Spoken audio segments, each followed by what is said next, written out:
Hello everybody, welcome back to the CBLOL English. My name is Trajan. I'm joined by Axeman87 here for round 6 on a beautiful, I say beautiful, it's rainy and grey, a grim Sunday afternoon, but the CBLOL will bring the light back into our lives, Axeman, as it always does. Yeah, it certainly will. I love how like your go-to is the weather, but you live in Scotland. Like you're always never a good idea. By that, dude. I know, it's never ready to back me up when I call for the weather. Like reporting from the Dow Jones or something, being something like that. We're already into draft, folks. Bring up that draft. I know. Quick. Holy moly. Yeah, get it up here. B1 Varus, to no one's surprise. We got Los Grandes versus VKS for you, folks. A storied matchup between these two teams. VKS are almost undefeated. They dropped one to Fluxu yesterday. They got Varus B1 for Smiley. It's starting off right for VKS. Yeah, just as a heads up to everybody, Axeman and I are both a little under the weather. It's probably going to be a little lower energy than normal today, but we didn't want to leave you guys hanging with no cast at all, so bear with us and up the coziness levels, but slightly, I should get a slightly less screaming. I'm blanking. I'm full blankie mode right now on a Sunday. I'm chilling. I gotcha. So we have the Sejuani that's coming for C's as well, and it does seem, Axeman, like a lot of the junglers are just slowly reverting to Sejuani more and more. We started out with like Nidalee and Lee Sin and Karthus, and now more and more of them are just like, okay, just take Sejuani, man. Like, please keep it simple. Yeah, C's was making the Sejuani look really good yesterday. Yeah. Into I think it was Croc. Was somebody. Yeah. It was a Maokai and really just burning down the Croc was getting diced up. Yeah, yesterday. really badly. So love that Sejuani pickup here. Got some familiar faces in Hui and Jax for VKS. Trying to answer back with something that's going to make sense for Loss. Super Clever was on Renekton yesterday, and I liked him on Renekton, man. Holy cow. It was so good. We loved what he was doing up in that top lane and all across the map, that's for sure. He is certainly gunning for the Ninja Kiwi award early in this split. He's really trying his best out there. And Rumble has been a pick that we originally start to perk our ears up at Super Clever. Last split, Rumble was a very impactful pick for him. He got the pentakill on Rumble last split, so he's locked that one into the Jax, so we know he has got a mean Rumble in there. And into Gigo's Jax, I think we're going to probably need Super Clever to put up another monster performance. If Los Grandes are going to have Sejuani, I think is a good, as you say, very potential C's champion. It's very enabling, it's good for C's style, and they've got the Corki rounding out that ties. They've got scaling, they've got team fight. It's a very measured, very reasonable start from Loss. Now the bot lane is where the questions start for Loss, right? This is where BRTT has come back. This is where BRTT has really failed to make an impact, where people wanted him to do so. And on the flip side, Smiley has been popping off on VKS. He's not on Ashe now, but he's back on the Varus, and I suspect he is still going to try and continue that momentum going into the grandfather of the whole damn region. Yeah, I almost like leaving the Ashe behind. I'm not super excited about what Ashe has been able to accomplish. Really good, like, from a pit comp perspective, but we saw Loss yesterday play around with it. It's too much pick almost and not enough damage. You need more damage at some point, and that's where the Varus really shines for me. I've been liking Smiley on Varus a lot more. In fact, Varus B1 has been like almost omnipresent in the CBLOL up to this point, and for very good reason. It certainly has been omnipresent into Loss. I don't think they've played a game against a team that hasn't B1 Varus. It has mostly just been, how does BRTT field your Varus? I mean, we've seen, oh man, I think Netuno. I think he's tried he's tried the Callistas, he's tried the Dravens. We've just not really seen it click yet for him. Tried the Lucian as well, one of his best games. Yeah, he's done a lot. He's not won a game, but he's been trying a lot of picks. Well, and he's got final counter here as well now. And that's the point. If you're not going to ban it here on your 6th game of losing to that particular champion, what exactly is going on behind the scenes in those conversations with BRTT? I mean, I would think, not to speculate too much, but is it just that we can't tell BRTT no? Is he just trying to find something? Certainly, that would be a risk, right? That, like, from us speculating here, especially before the start of the split, we'd go, okay, he's a big leadership influence. He has many years of experience, and he himself says that he believes his strength is in game knowledge. So it can maybe be hard to try and, like, impose an opinion over him if he's coming into a team with you know, Cabby and Super Clever, particularly a rookie, almost a fresh rookie up at that top side, so could be hard to manage that one. Now he's got the whole draft laid out in front of him. I'm maybe seeing a Callista, I guess, as the one last thing that's left open, or a Zeri maybe, or we're going to completely throw the we're going Ezreal, Nautilus. I think what you're forgetting here, Trajan, is that he hasn't played as the same champion twice yet. So yeah, we can't go back. Champion. Yeah. I mean, this is 14-11 still, to be clear. Exactly. This is before we've tried to reparatively buff Ezreal. I'm pretty sure he's awful on this patch, I believe. From the words of Dragdar, who is the #1 EU Ezreal perma-challenger, you know, like EU West Hankel Ezreal player.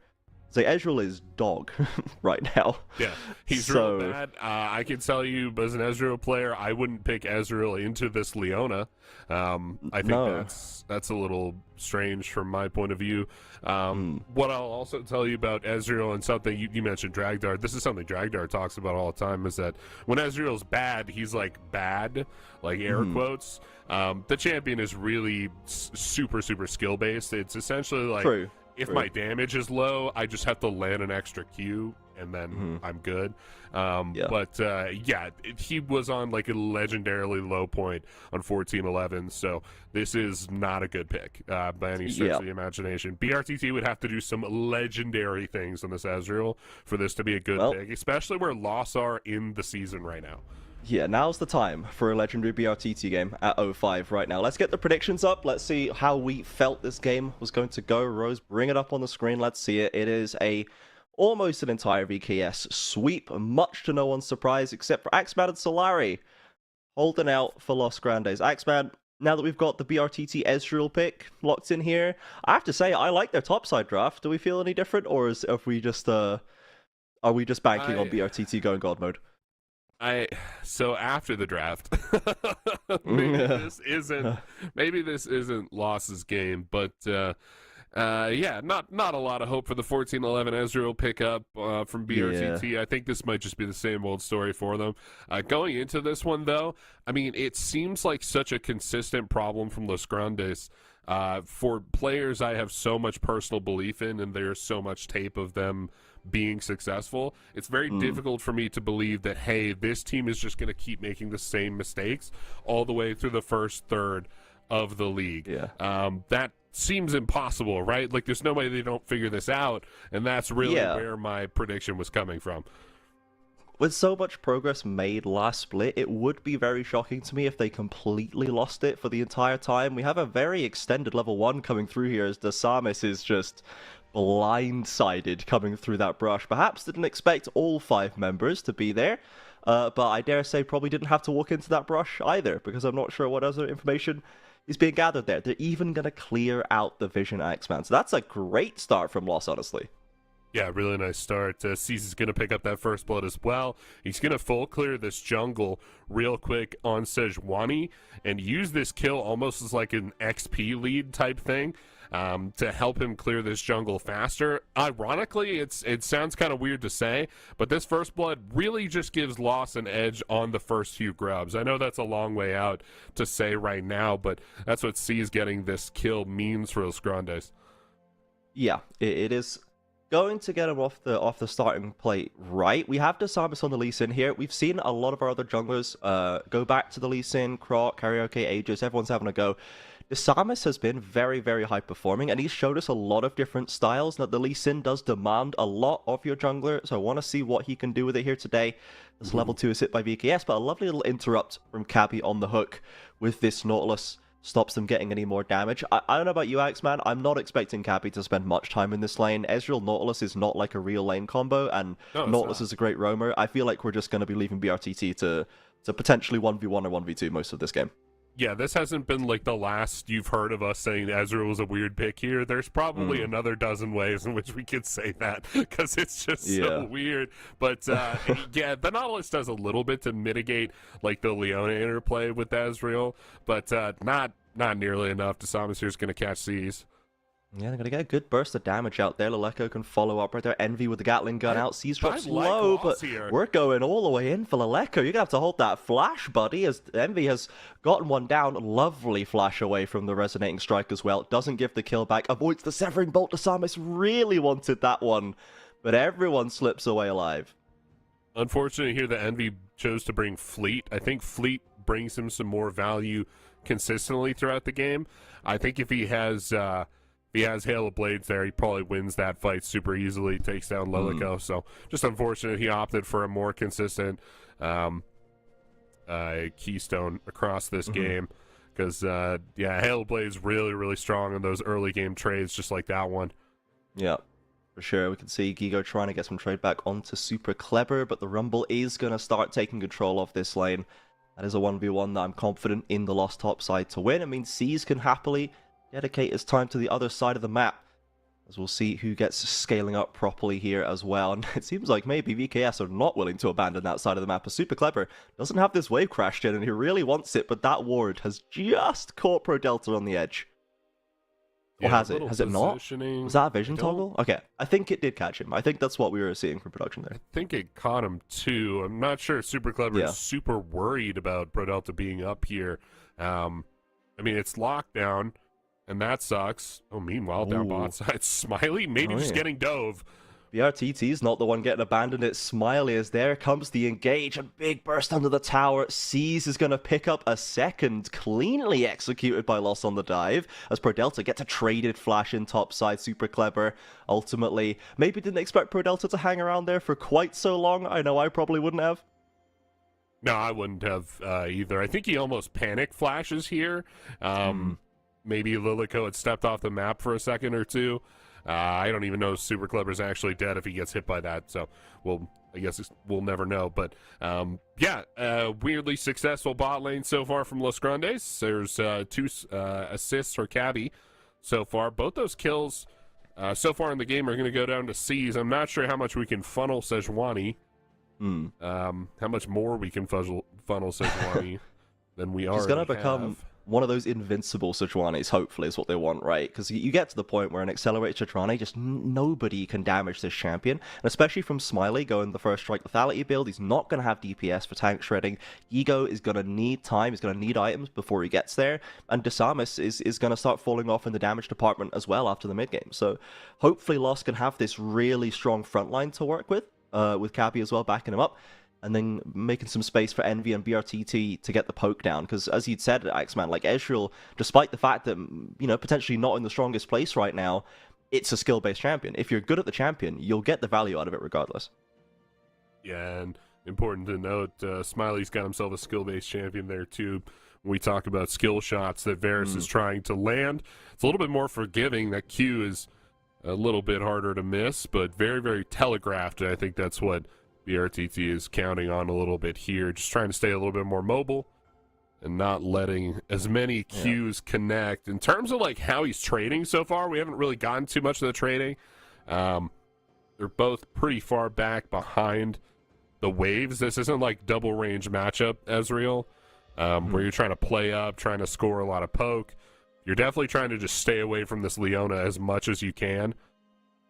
Or, other opportunity, we could just hook them instead and go for a little bit of a trade, gets a Q onto Smiley as well. Ezreal can, contest the Varus at long range, though of course the Varus can stand behind the minions and still use it.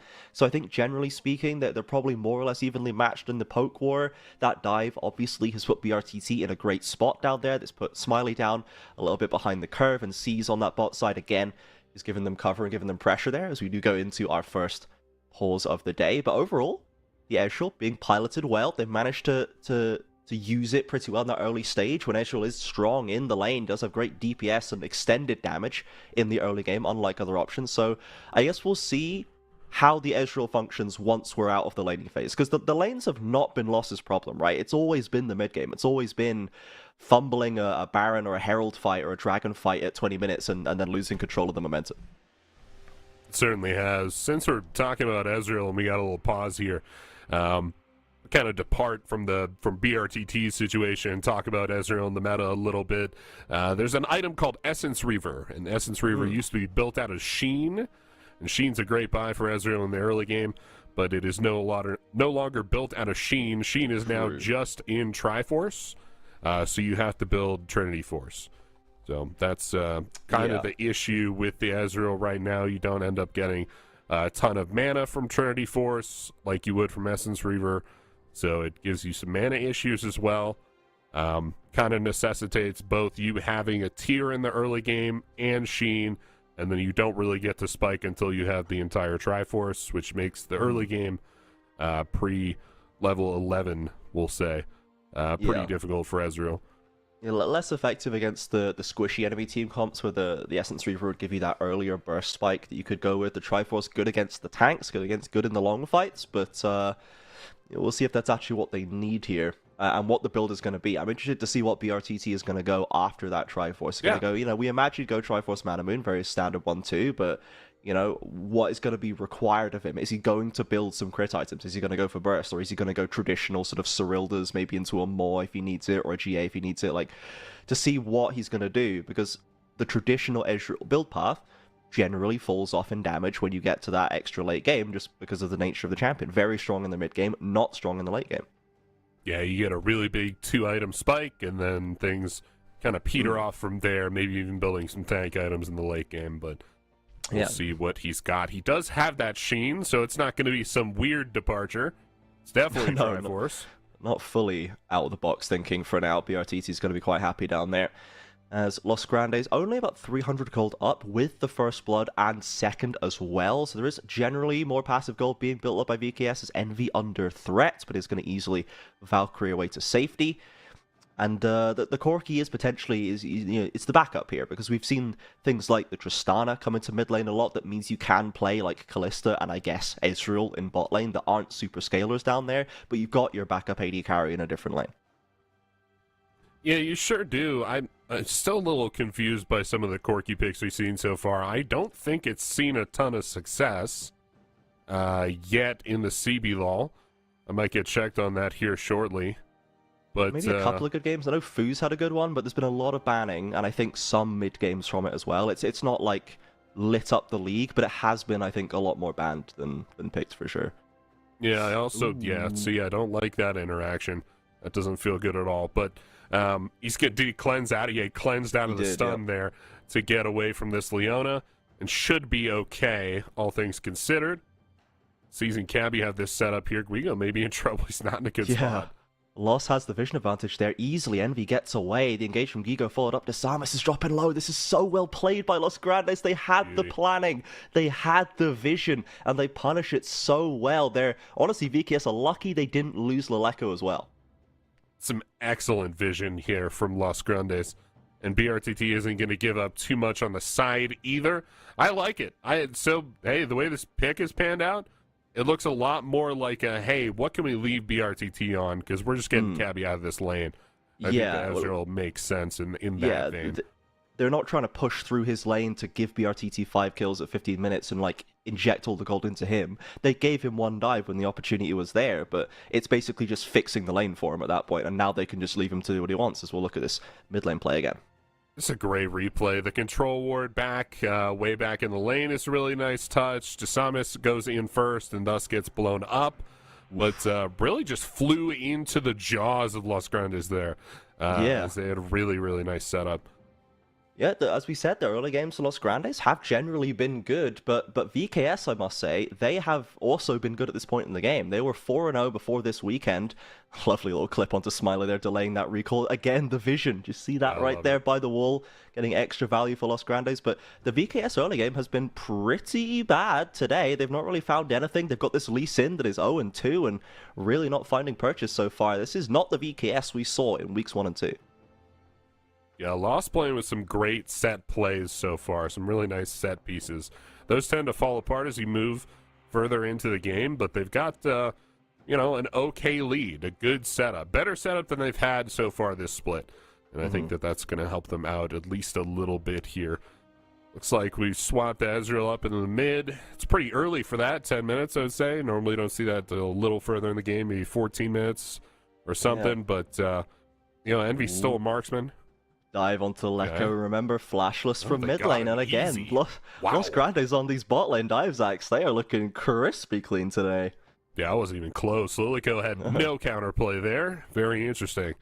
But I think he died with ult up. Yeah, he sure did. More grubs going down. This time to VKS. It looks like they'll be able to get all 6.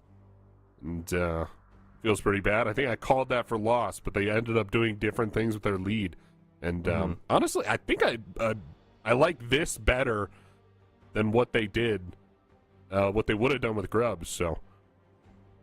Yeah, Lecco did TP back into bot lane, but there's too much space in between. Pro Delta can only delay Envy, can't actually find a pick onto him. As Los Grandes, now they've managed to get a real lead in the game. 5 grubs for VKS, but not really anything else going in their favor. The mid-jungle duo of Loss, very well accelerated. 2 kills apiece for the Sejuani and the Corki. That's going to be a lovely team fight element scaling up later. And Super Clever up on the top side, as we said. Not really any top line attention from anybody. He's just got a nice little lead growing. He's got that first item completed. The Rumble is on his way. Certainly is. Lost have a bit of a pick comp here. It's a more successful one than they had Saturday because they have more damage built in with the Ezreal and with this Corki. But the thing about pick comps, Trajan, you got to set up the vision effectively. And fortunately for Lost fans, they're doing exactly that. It seems like the vision is really something they're focusing on today. And it's going to help them out. Trying to execute on this damage. I personally would love to see BRTT start to blow people up from death bushes, something like that. I think that's where Ezreal really shines in my view. But there is good burst there for sure. He's going to hit that Triforce before long as the Dragon has been started up. TP in from Super Clever too. Gigo does have the Summoner, but so far is holding on to it as the Dragon resets. Right now it's a 5v4. I don't know if VKS want to call this one. This is what lost them that game against Fluxy. They've got engaged onto Rumble, but there's that burst. There's the BRTT burst you were looking for, Axis. Smiley gets one back. It's one apiece so far. Dragon over to Los Grandes. Flash in from BRT gets the same out of Smiley. And again, Los Grandes, they're comfortably coming out ahead in this fight 1-for-1, but they had full control over the pit and they get the objective. I don't think I even processed, Trajan, how much I would like to see an Ezreal victory here. I've been playing Ezreal so much the last few patches, and it just feels so terrible watching Why'd you pick this time to play so much Ezreal? Yeah, watching BRTT make it work is actually really fun. But he's got the Triforce now. Didn't even have it for that last fight, like you mentioned. And now it's up, and the damage is going to be huge coming out of him. He's going to start soaking up these waves in the middle lane and really start to build up his lead. Typically, Ezreal's one of those champions who's like, okay, no kills in the early game, no kills, whatever. And then, like, somewhere in the mid game, you just get a pentakill, and it's like, oh, okay, well, I'm here now. We're going. Here's a replay for you. So BRTT's on a good angle here. He's got Cabby in support with him. Finds the squishy targets, able to blow him up. On the flip side, Super Clever gets caught out by like 5 different ultimates. It was Chains of Corruption. It was like Solar Flare. Just totally got caught out. So they kind of trade back and forth a little bit here. But honestly, I'm cool with that. I don't really... like we said, this team needed to not int Super Clever. I don't think they need to play through Super Clever by... I don't think that that's the type of player that they need to be playing through. They just need to have a better early game and not like lose the game before somebody can pick it up, and that's what they've done. Yeah, pretty much. We've got that burst first turret dropping on the bot side, in fact, not the top side. Gigo did soak up a lot of plate gold, you can see here. You know, the same was picked up in bot for Los Grandes, but Gigo did not come to that dragon fight, got a lot of extra gold in his pocket as a reward, as a flash hook doesn't quite connect onto Smiley. He didn't have a flash, he would have been donezo, but he will luckily sidestep away. VKS with that bot side tower, they're closing that gold gap once again, keeping it nice and even. And as we head into this mid game, we're going to need to start to see BRTT to keep using that value. Both Triforces completed for the lost carries, and they have been the ones kind of dictating the whole pace of the game. They've been the ones looking for all the plays, and VKS are somewhat sitting back and letting them do it. This is certainly the Triforce game you want. You haven't lost. Ooh, jeez. Okay, maybe you've lost a little bit to this scaling Gigo, who has become a bit of a problem. BRTT ease over the wall. Now Lost wants to find this. Flashing in, goes Seas. There comes the equalizer as well, but the Lecco has arrived for support. They've got Leona coming up the river as well. Gigo will just flash out to safety. Los Grandes, a lot of bodies actually from both sides ending up on the top side of the map. no one will go down for it. That top lane tower still very much under threat by the Cade Stars. Really is. VKS are going to push up into the top now. They're looking for BRTT. Delta looking for a flank, doesn't find the Zenith blade, looking for this Ezreal, flashes onto it there, gets the cleanse, the ult does just clip him, and there's the burst again. VKS are so good at finding these picks, they'll find two, a double for Smiley, and they've got the push on top started already. Yeah, that's that Ezreal Leona thing I was talking about. Your biggest defensive tool on Ezreal is the Arcane Shift. Imagine getting hit by Leona E, having to shift it, flash it, cleanse it, whatever you have to do.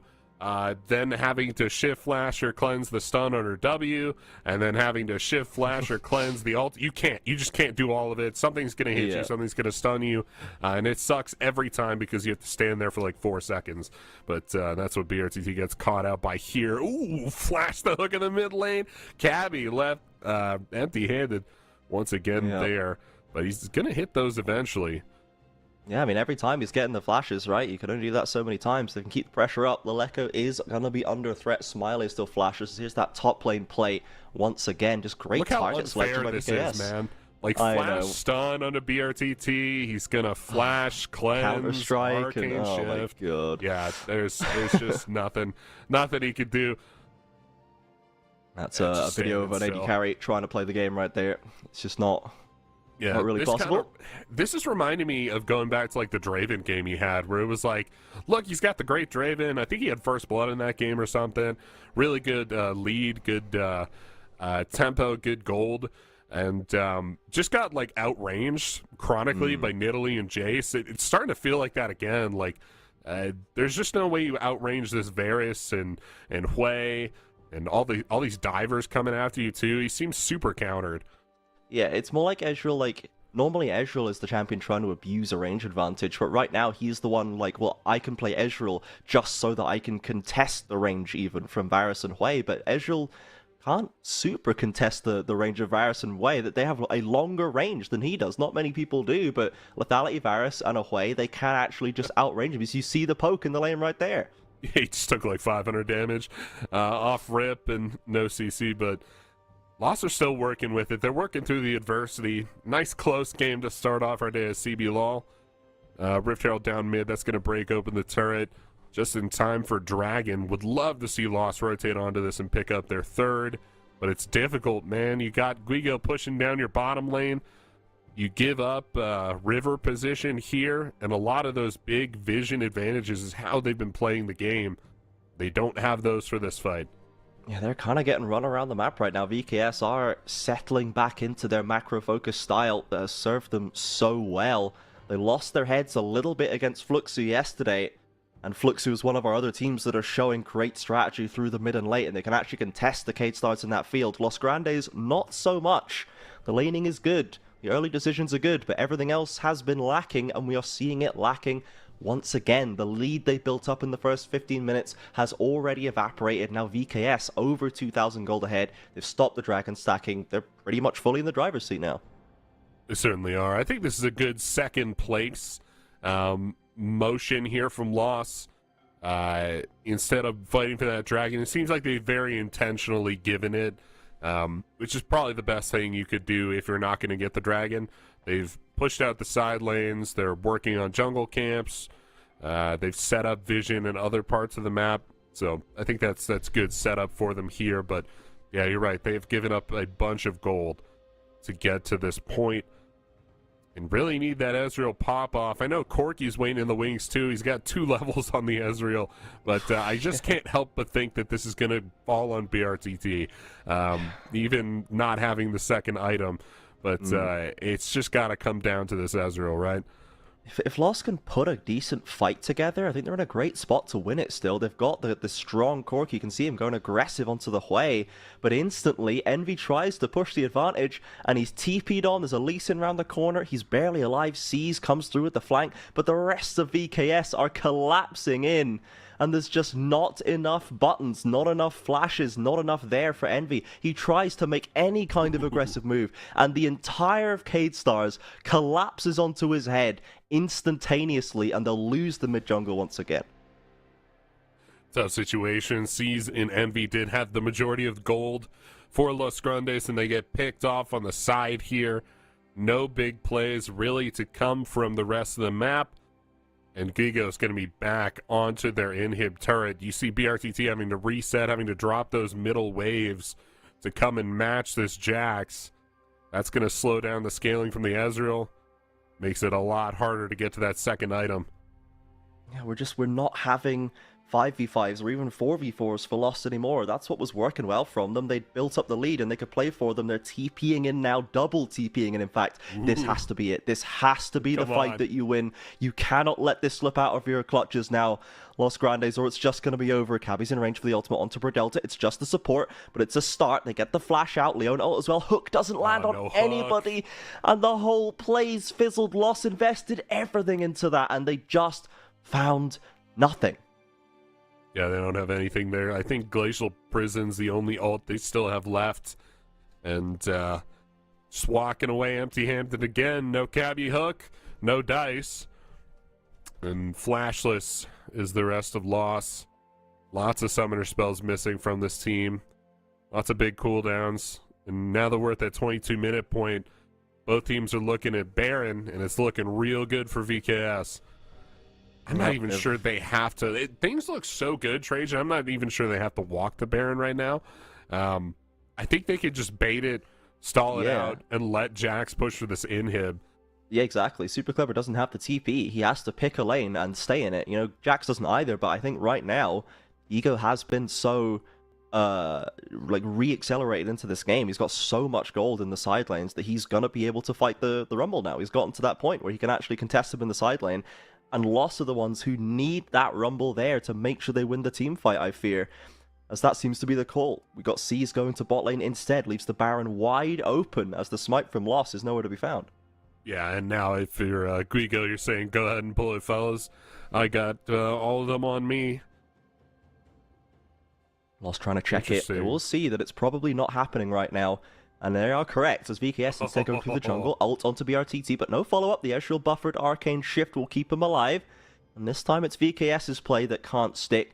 Los Grandes, a bit more time to soak up some waves, but we'll see what VKS are going to do. If they are going to maybe be the ones to try and bait the Baron, to try and force Los Grandes out of position, as they have been doing so well today.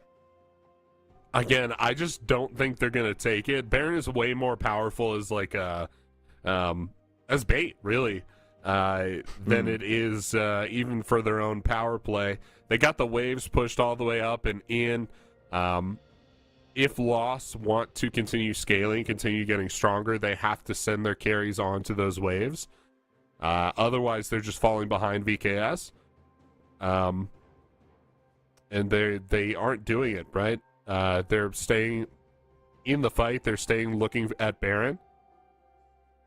Here they go, Super Clever, still without the TP. You can see it's low cooldown, but not quite there. And Los Grandes, they don't have any way in. They're not even comfortable checking the surrounding area. Cabby finally stepping in there, drops a pink ward. He's going to spot Prodelta. They'll know it's surely going on. But can they push their way in as Gigo is on the flank right here? Super Clever's come through. This could be a nice Baron fight for a Rumble ult. If they can get it down, there goes the Equalizer. Catches onto basically nobody as the Baron is taken. Oh, onto Envy. Valkyrie's away. Gigo can't find the stun, but there's so much follow-up. Look at the damage. The AoE is huge for the Cade Stars. They play it magnificently, and Los Grandes barely scuttle away with one left. BRTT, the lone man, as a flashing from Dasamis is E'd away from. But it's Baron, it's 4 kills. VKS, they're outside the base. This could just be over in a matter of minutes. Yeah, several key cooldowns were just not available for Loss. Some were just not used at all because there wasn't any time. But once again, Prodelta, can't say enough about this Leona. The ultimate, massive 3-man ultimate. Big stun, allowed for huge damage from Spiraling Despair, and I think a laundry list of other Hui abilities there too. Take a look at this replay coming through for you. Prodelta zoning everybody off, eats the hook from Cabby. Guigo's here on the flank as well, and it just gets so doomed. I mean, Equalizer goes wide here. Envy eats a bunch of damage at the top, and yeah, that Solar Flare, holy cow. Now it's just, you just can't deal with that amount of damage being dropped on you from range, and there's just no counterplay for you and your composition. Yeah, we've just not managed to get any gold into the right places. I think BRTT has hit that 2-item spike mark, but Smiley's already on 4, so we're not really contesting at this point, and the Ezreal did fine early on. They played around it pretty well, but never really had any impact outside of the first few minutes, and the rest of this game has just fallen apart for Los Grandes. VKS have been playing the map so much better in the mid game. That has been the story of both these teams so far in this split, and it has held true here in game number 1 in round 6. Gigo again back to his old tricks, up onto the top side. Split push will get another inhibitor, and we are just counting down the seconds before VKS wrap up this win over Los Grandes. It's going to be 0-6 for BRTT's team and VKS with a small stumble yesterday. They're going to get back to their winning ways. End of the game drops out here. Yeah, BRTT getting picked once again by that Leona ultimate. I do want to say I don't think we ever seen a team go 0-6 in the first 6 games and have a winning season. So this might just be indicative of Loss's whole thing. Typically at this point in the season, if you're 0-6, you know, you're in the question for, is this just going to be, you know, a 6-12 team? Is this going to be just a free win type team? I would like to say I don't think Loss is that, but they seem to me to have a very obvious problem that they are not willing or not able to solve. Yeah, we have not found the solution right now, and it is, as you say, it is the same problem every week that is causing them issues, and we're just not making any progress there. It is a little bit damning for Los Grandes. So you can see VKS they're the ones making progress. They are the ones showing that growth week on week, split on split. And we're excited to see where they can end up as we roll forward towards the playoffs later in the summer. But now, Los Grandes back to the drawing board, and we'll see what can be salvaged off a pretty dreadful start to this season that is only getting worse. 0-6 they are, VKS 5-1. So after we've seen that for VKS, you know, the Fluxu game was pretty unexpected for everybody. They had some missteps, and everyone kind of felt like VKS was just better than Fluxu, just like same idea, but better executed, and that turned out not to be the case, at least yesterday. So, I guess, how do you feel about VKS now, Axeman? We've seen them get back into winning ways. They're not just going to stumble and fall apart. We've seen them take apart one of our weaker teams. Are we still thinking about them as potentially the best team in the league, or are we just making it a bit more of a wider zone there up at the top? I think so. I think we could definitely put them in the best team in the league running right now. Coach CL said yesterday that it was a bit like the team had run into a wall in Fluxu, that they had gone for silly fights, made some mental errors, things like that. Today, certainly, VKS seemed a lot more settled in, a lot more confident with their position. They started off from behind and made a comeback, which I think is a really important thing for a team to be able to do. But also, they demonstrated a really good understanding of macro gameplay, of how to use control with the map control, and also, you know, abuse that final Baron positioning they had. They were sitting on that for so long, so much gold, so much pressure, and finally were able to pull it almost for free, bait them into a bad position and get the dub. It was all very textbook, very well executed. Yeah, very happy with what we've seen from the Cade Stars here for sure. For now, we're going to have to go to a little break. We'll be coming back with Pain versus Red in just a few minutes. So that is it's a classic CBLOL matchup. I dare say it's going to be a little less macro focused than this one, but who knows? Let's find out. Maybe they've got something else to show us, or maybe we're just going to get down and dirty in the Brazilian style that we all love. So we'll see you back here in just a few minutes for game number 2.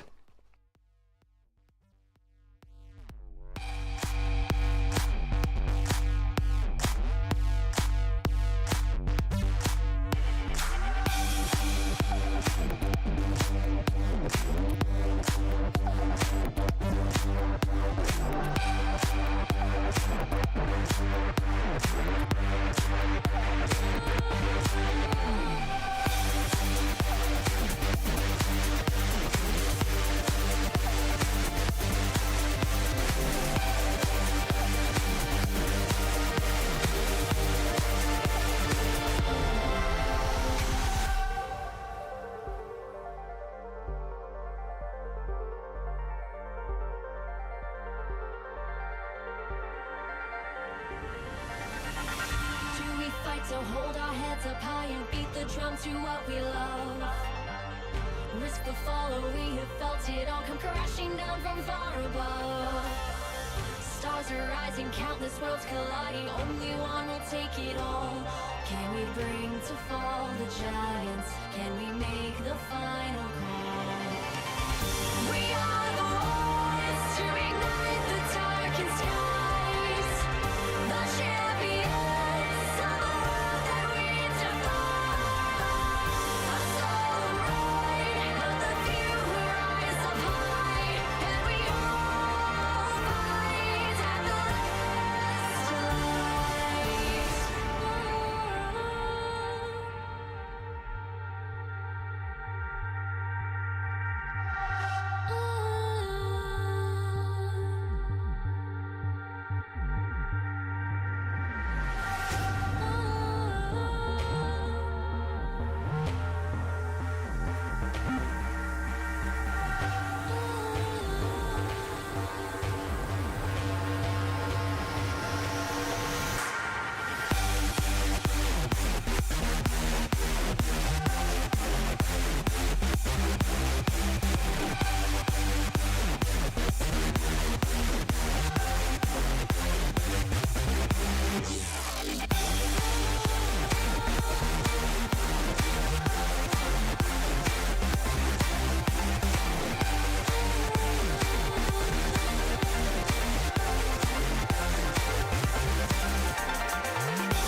Welcome back, everybody. It's time for game number 2 here at the CBLOL English. Pain Gaming versus Red Columbia, a finals matchup of the past, Axeman. One that has become a classic, fun-filled experience for everyone watching these games. And I think this split, I'm expecting even more CBLOL fun than normal, because while some teams they're developing their macro and their draft strategy and all this cringe stuff, Red and Pain are not doing that. We're not fixing macro on these teams. We're doubling down on CBLOL vibes, and that's what we're gonna get, I think. We absolutely are. We're doubling down on FNB and Weiser being in a fist fight up in the top lane, and basically nothing else. I think Titan and Brunsey still trying to be like those, I don't even know, like season 13 X Factor carries that they were last year, and just trying to play the game out that way. But you can see already in the bans coming out, it's like a Lucian ban and a Zeri ban, and like nobody else in the league is playing these champions anymore. It's just these two guys, but we actually get a Varus ban out of Red. So hey, maybe some things are getting better. Skarner's going to be that first pick. I would challenge you viewers at home to find a game where it's not B1 Varus or B1 Skarner. This is my challenge to you. Post on Twitter. I don't think it exists. Yeah, that seems to be just the go-to, and it's not even necessarily that these are the picks like completely overpowered. They're just so useful, and so the floor is so high on them at this point. Even with Skarner being so new, it's very widely applicable. Top and jungle, fine. You can just deal with so many matchups on it, and I think Weiser and Karaoke would both be very happy there. The instant Talia Vi answer, Revthar and Aegis again on a duo that can pair up very well together. That has been what they've been doing so far. Grevthar has been on a good tear on his Hui games. I'm surprised he's not gone for it today, honestly. He's put on some great Hui games, but now it's going to demand a little bit more from him, as the Pain bot lane choice is Xayah Rakan, which is what Brunsey Frosty played yesterday. Yeah, I like it. For a bot lane that was so insistent on playing with each other, I think Titan and Curry are in a good position to play this Xayah Rakan. Curry certainly has a great Rakan. I really like that. Sometimes Titan Xayah has left me scratching my head a little bit, but he's got the hands for it, certainly. And we're still playing Xayah Rakan into Kai'Sa whatever in Season 14. We're Season 14. We're throwing back here. We're really throwing back to last year with the Kai'Sa locked in there. So they've banned the Hui now as well to try and remove that away from Dinkato, and he has very much been on the mage path. There's still an Azir, there's still a Corki, these things that I think he'd be able to pick up naturally. The Ahri as well, still available. But I'm wondering what Frosty is going to take here. The Nautilus has already been banned. This is normally what we'd see with the Kai'Sa or some other kind of engage. The Leona is now becoming more and more popular, so perhaps that's the choice. The Alistar as well is still playable. We've seen Curry pull that one out, so there's still options for him, but I imagine it's going to be tank engage for Frosty, since we already have the Vi to combo that with. And with the Kai'Sa Talia, your DPS actually scales pretty well into that late game, even if Kai'Sa's going the AP build. Yeah, you'd be pretty poorly met to get rid of legendary playmaking support JoJo in favor of hands support Frosty, just to put him on like Yumi or something. Yeah, it's like the JoJo special pick, Alistar. Like, he's been playing Alistar for years. Like, well, yeah, would be weird. So I don't know. We'll see something from Frosty here, but I truly do not know what direction he goes in at this point. Could be something weird like the Zyra, but yeah, it's certainly Leona. Yeah, it's Leona. Yeah, this Ahri for Dinkato, but we've already locked in Ahri, right? Oh, it's banned. Oh my goodness. We've actually Azir? stopped him. I think it might just end up being stopped Azir. Him. They did it. It could still be Corki. It's rare that Corki makes it all the way through a pick ban these days, and like it's so strong that you can kind of do it into whatever. It would be double AD carries, which maybe they don't want to do, but you know, Dinkato, the mages are so strong for him, and what do you know? There it is. The Azir comes in, and it's a lock. So Pain not really pushing the boat out with this draft. To be fair, Red, the only kind of interesting side there is the Kai'Sa returning, and we'll see if it's going to be a poke Kai'Sa or if it's going to be like a Kraken on-hit Kai'Sa, because you've got the Leona, so you're very much incentivized to be diving heavily with their composition, so I'd quite like to see Brunsey go for on-hit and more of the crit burst, less of the AP poke. It seems alright to me. The more things change, the more they stay the same. Yeah, especially with them swapping in Jinzhao out of the Poppy the last second. This is such a Season 13 Pain Gaming draft. That's so weird that they picked all of this. But Aatrox coming through for FNB. really certifying this USDA Grade A last season's draft. Starter really the only new thing going on here. Everything else looking very familiar for CBLOL fans. But that's what we said. Pain and Red don't change. The drafts don't change. The meta never changes in their heads. You know, we're just going to keep doing this again. We're going to run it back, and we're going to have a nice, good time. We're going to have a fun time this game, X-Men. A classic CBLOL adventure coming through for you here, folks. We talked about Gravatar and Aegis's mid-jungle 2v2. I think that's still very, very strong. If Gravatar can get the flick on the Dunkado early, I think that's a very pickable Azir. But also look out for the roaming Frosty there as well. That was a big plot point, I guess we'll call it, in Game 1. And it's looking like it's going to be very similar in Game 2. This kind of 3v3 in the middle lane, leaving the 80 carries down bot. But looking forward to this one, man. So I know we say this is an old draft, but it's kind of nostalgic too. I want to see Brunsey and Titan fight on these champions for a long time, I think. There's worse old drafts it could be, for sure. We've got an Aatrox in there. We've got Kai'Sa Leona. I'm liking that. As we do have we can quickly take a look at the predictions, I think, to see where we voted. This is an interesting one, because I'm not sure where this is going to go.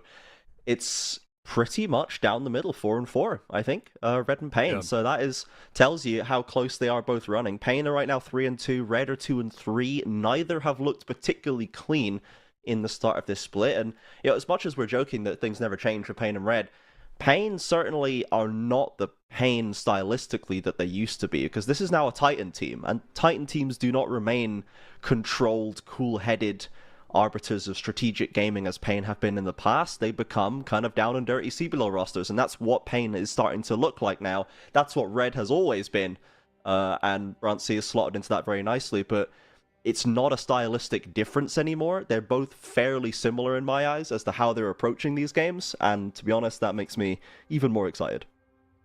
Yeah, I think this is going to be an evenly matched one. I would be shocked if this blows up early for one side or the other. Should be a slog really into the 20-minute mark and beyond, with big blows traded back and forth, I would think. But once again, maybe early fireworks in the middle lane there for Red. I think they've got a better 2v2 setup. A little bit further into the late game, into those team fights for Pain Gaming and Dunkado. Other than that, I think very even here. Expecting Leona to shine once again. Champ's just super good, man. I mean, it's crazy tanky with the new support item. Really good access, which is nice, into a champion like Xayah there too. So liking Red on the bot lane. From what people pick Nautilus for with the hook and the just really consistent engage and CC options, once Leona has 6, she does have a similar option with the ultimate. It's very easy to just throw it out and look for a long-range engage, but unlike Nautilus, you're not a fake tank. You actually are a tank. You become very hard to kill very quickly, and Leona can absorb a lot more, especially of a misstep, of a slightly questionable engage. Leona is less punishable from that, and can still also just absorb a whole ton of pressure in the fight. So I do like the Leona a lot as an addition to the Nautilus gaming, as Frosty's gone in with the E onto Curry straight away. Brunsey with some autos traded back and forth. And I want to see how well Dunkado and Titan can manage the Leona, Vi, Talia engage combination. They've got good disengage and counter-engage options, but there are a lot of them coming towards them. And we saw for Ezreal, for BRTT, he's got like Arcane Shift and Cleanse and Flash, but even that wasn't enough for the Ezreal in that last game, so... Yeah, and there are ways to outplay that, but you have to be consistently good in the macro game. I know that, the flick on Dunkado. I was talking about this. God. Yeah, you get a couple of those, and this matchup isn't very close. It starts in the macro play, right? You have to be burning at least some cooldowns. If you're walking in these team fights and there's Vi ult up and Solar Flare, which I've called Solar Flare a number of times now. I don't think it's called that. But I think it is. And flashes, stuff like that. If all that stuff is up, it makes your job really, really difficult. So you have to be consistently fighting, trading things back, and all of that requires really specific macro gameplay. So we'll see if Pain can keep up with that. But other than that point, really, I think it's just Frosty controlling this bottom side however he wants. Yeah, and Aegis making Dunkado's life really difficult here post level 4. Just the implication of Leona is enough to force Titan and Curry to sit under the tower. well managed by Brunsey and Frosty. And Titan and Curry have been our strongest 2v2 duo for a little while now, especially in 2024. And Brunsey and Frosty doing a good job of managing that and trying to build that lead up, trying to keep control of that lane. They know they've got Aegis in the back pocket. They likely have a good inkling that Karaoke is nowhere to be found, so they can push that lead. That's exactly what they've been doing. So props to them. And Red, we saw them still once again be one of these teams that has strong early games. They get good leads. They're mechanically incredibly talented, but when the mid game rolls around, it all starts to fall apart, and they've only really had one game where that's not been the case. They beat Furia yesterday, but it was not a clean affair. It was very back and forth. They spent most of the game down in gold. So I'm still waiting to see more from them in that mid game to show us what they can do with the leads that they're so good at building. Certainly here. Ward's going to catch out Aegis. FMB's going to find a nice trade onto Weiser. I like FMB in this one. I like the Aatrox. Really solid counter pick from him in this red side draft. Ooh, lovely Darkened Blades. That was so important for FNB. It was getting close there, both low, but now it's solved. Weiser cannot contest anymore. Yeah, solid Skarner matchup, I would think. One of the only ones that's really a good counter, I would think, is this Aatrox late in the draft. But also, we're talking about Dive. Really good flanks. Dokato almost got flicked there. Really good flanks from FMB on Aatrox, too. We've seen him execute it well, but also just the champion's really good and effective at doing that. And it's going to be something that Titan and Dokato have to worry about in these team fights. Yeah, I think that's the fact that they already have the Leona Vi combination trying to force out ults and summoners from Dokato and Titan is going to be critical here, because otherwise FNB, the Aatrox wouldn't have a lot of fun trying to get onto a Xayah Azir in a vacuum, but it's probably going to be, that's going to be the straw that breaks the camel's back is the idea, right? We forced all their summoners with our normal engaged combo, and then what do you know, FNB is on a flank from the brush, you've got nothing left, you've got no cooldowns, and he's just going to crush you with the World Ender. So we'll see if Red can actually execute on that plan, or maybe FNB is the one absorbing early pressure and summoners, but however they need to do, the one thing that Red need to be is coordinated, right? We need to be having everyone pushing the same way to make sure you can blow summoners and also punish them afterwards, not just everyone take turns in burning Titan's Flash once every 5 minutes, Yeah, definitely. You gotta have a good economy of cooldowns coming through here as well. Frosty getting close to that level 6 point. Meanwhile, Karaoke's on the grubs.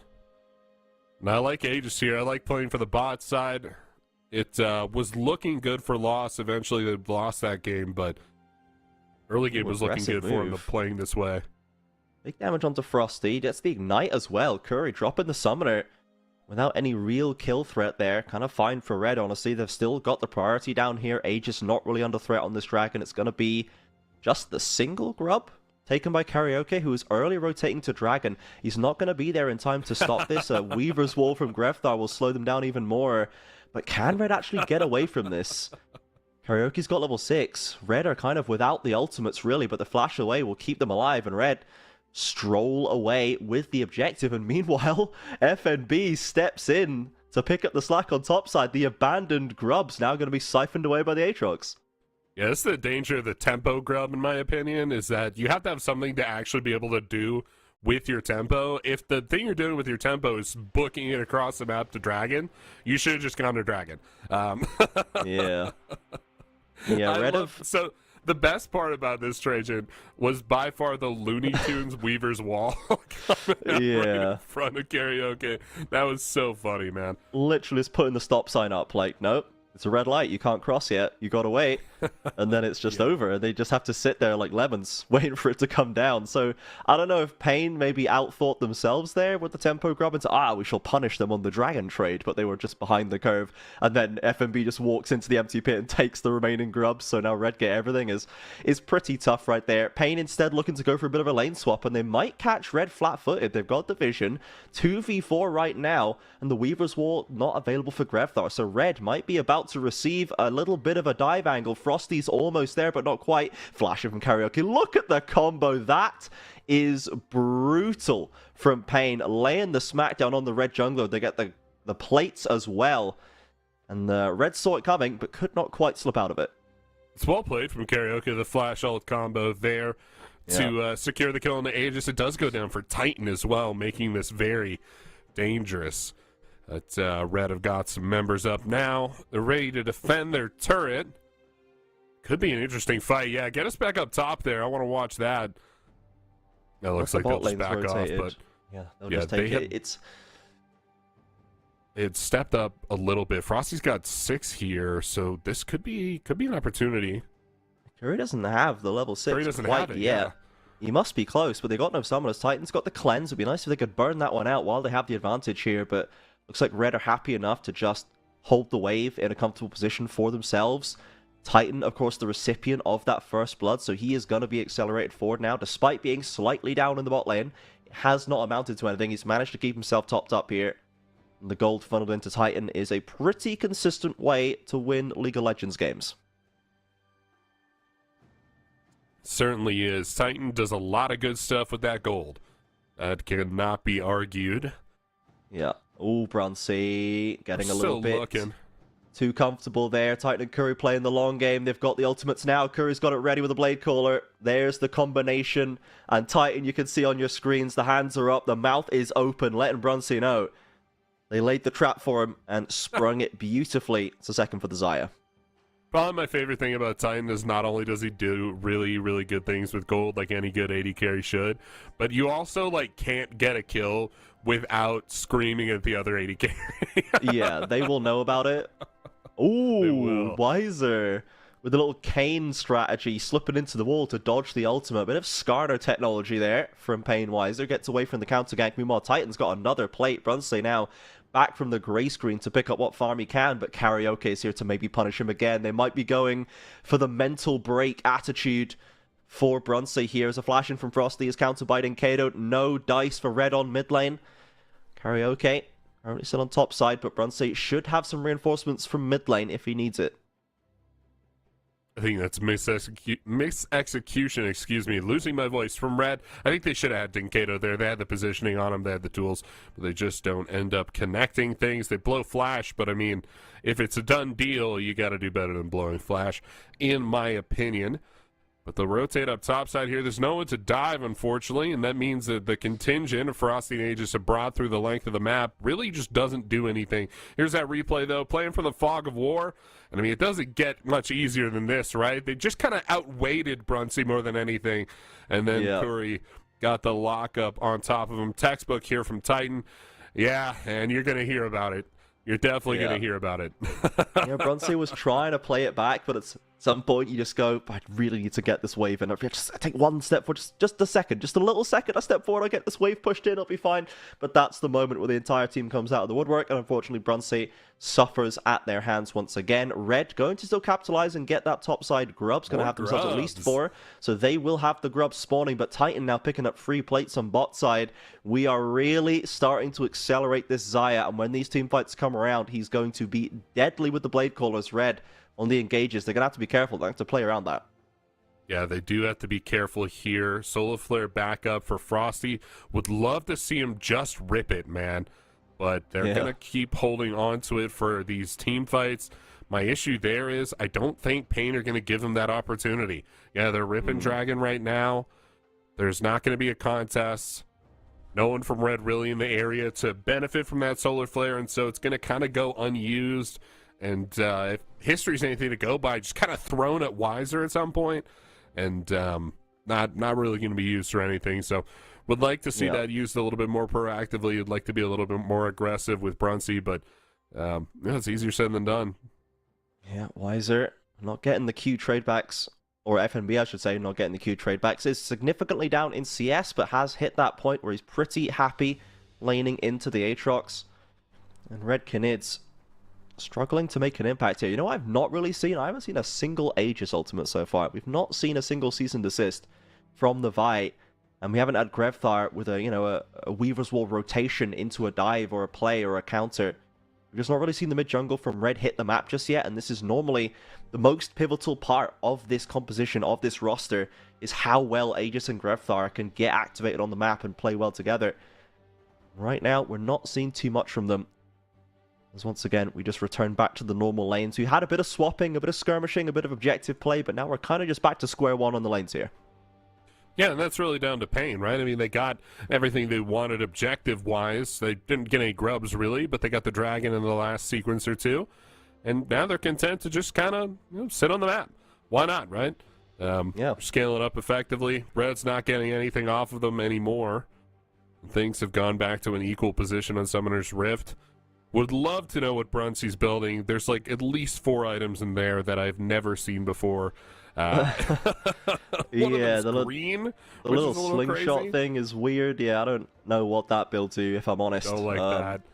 Possibly one for lolshop.gg. We'll see what that goes into. Yeah. Maybe we'll catch that on the break. He's maybe doing static shift first, honestly, as Wiser with an ult onto FNB, and Karaoke said the TP as well. A world ender from FNB isn't going to quite get him out of range as Dinkado slides in with a scoop back, and that's a lovely play from Payne. This is the kind of thing that I want to see Red doing with their mid-jungle duo. Why are Payne getting the first move on this is my question, as Titan may now be on the recipient finally, but Aegis is kind of just doing a jungle camp. There's the ult. A lovely seismic shove gets a bit of damage, but there's just not enough to push through a kill here. Yeah, I would like flick into Solar Flare there. I know the Solar Flare usually a little bit easier to hit there, but with the positioning, the way that played out, we really like the Talia ability into Solar Flare to really land that stun and hammer that home.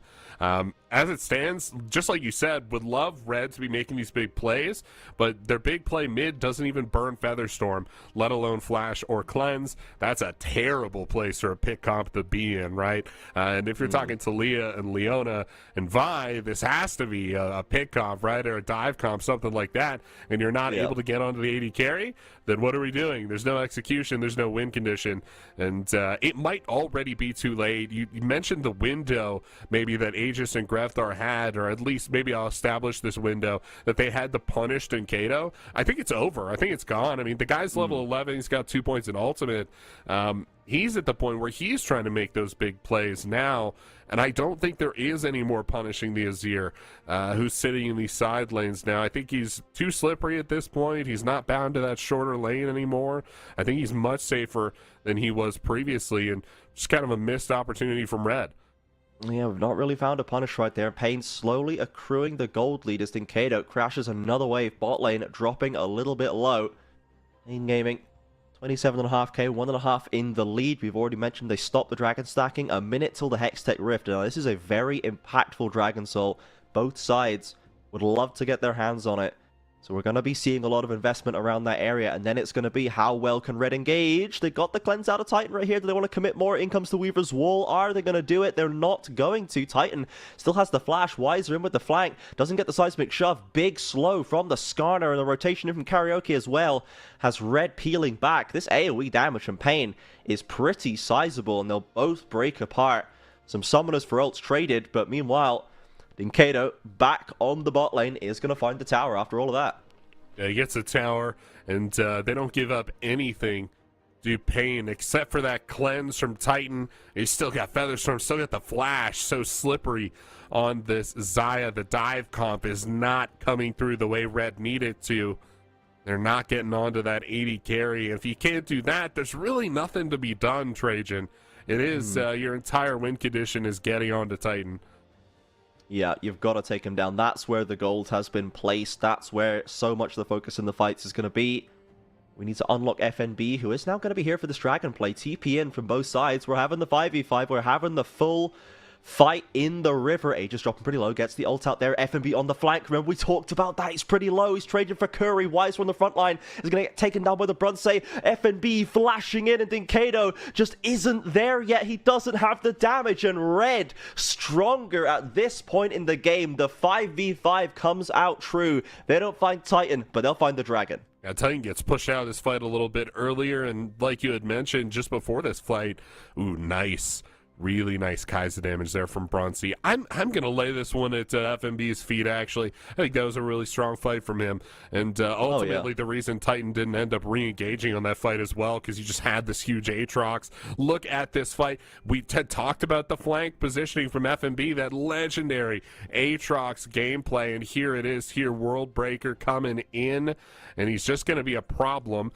The damage is coming from Brunson and Grefthar. Don't get that twisted. But the reason Titan looks at this and says, maybe not, is that Aatrox, right? Otherwise, I think he goes back in. I think he tries to make this happen, but that Aatrox really does a lot to dissuade him there. But really well executed team fight, something we haven't seen from Red so far yet in this game. Was this kind of play style, right? The flank, the big dive, and ultimately the damage laid down right in the face of Pain Gaming.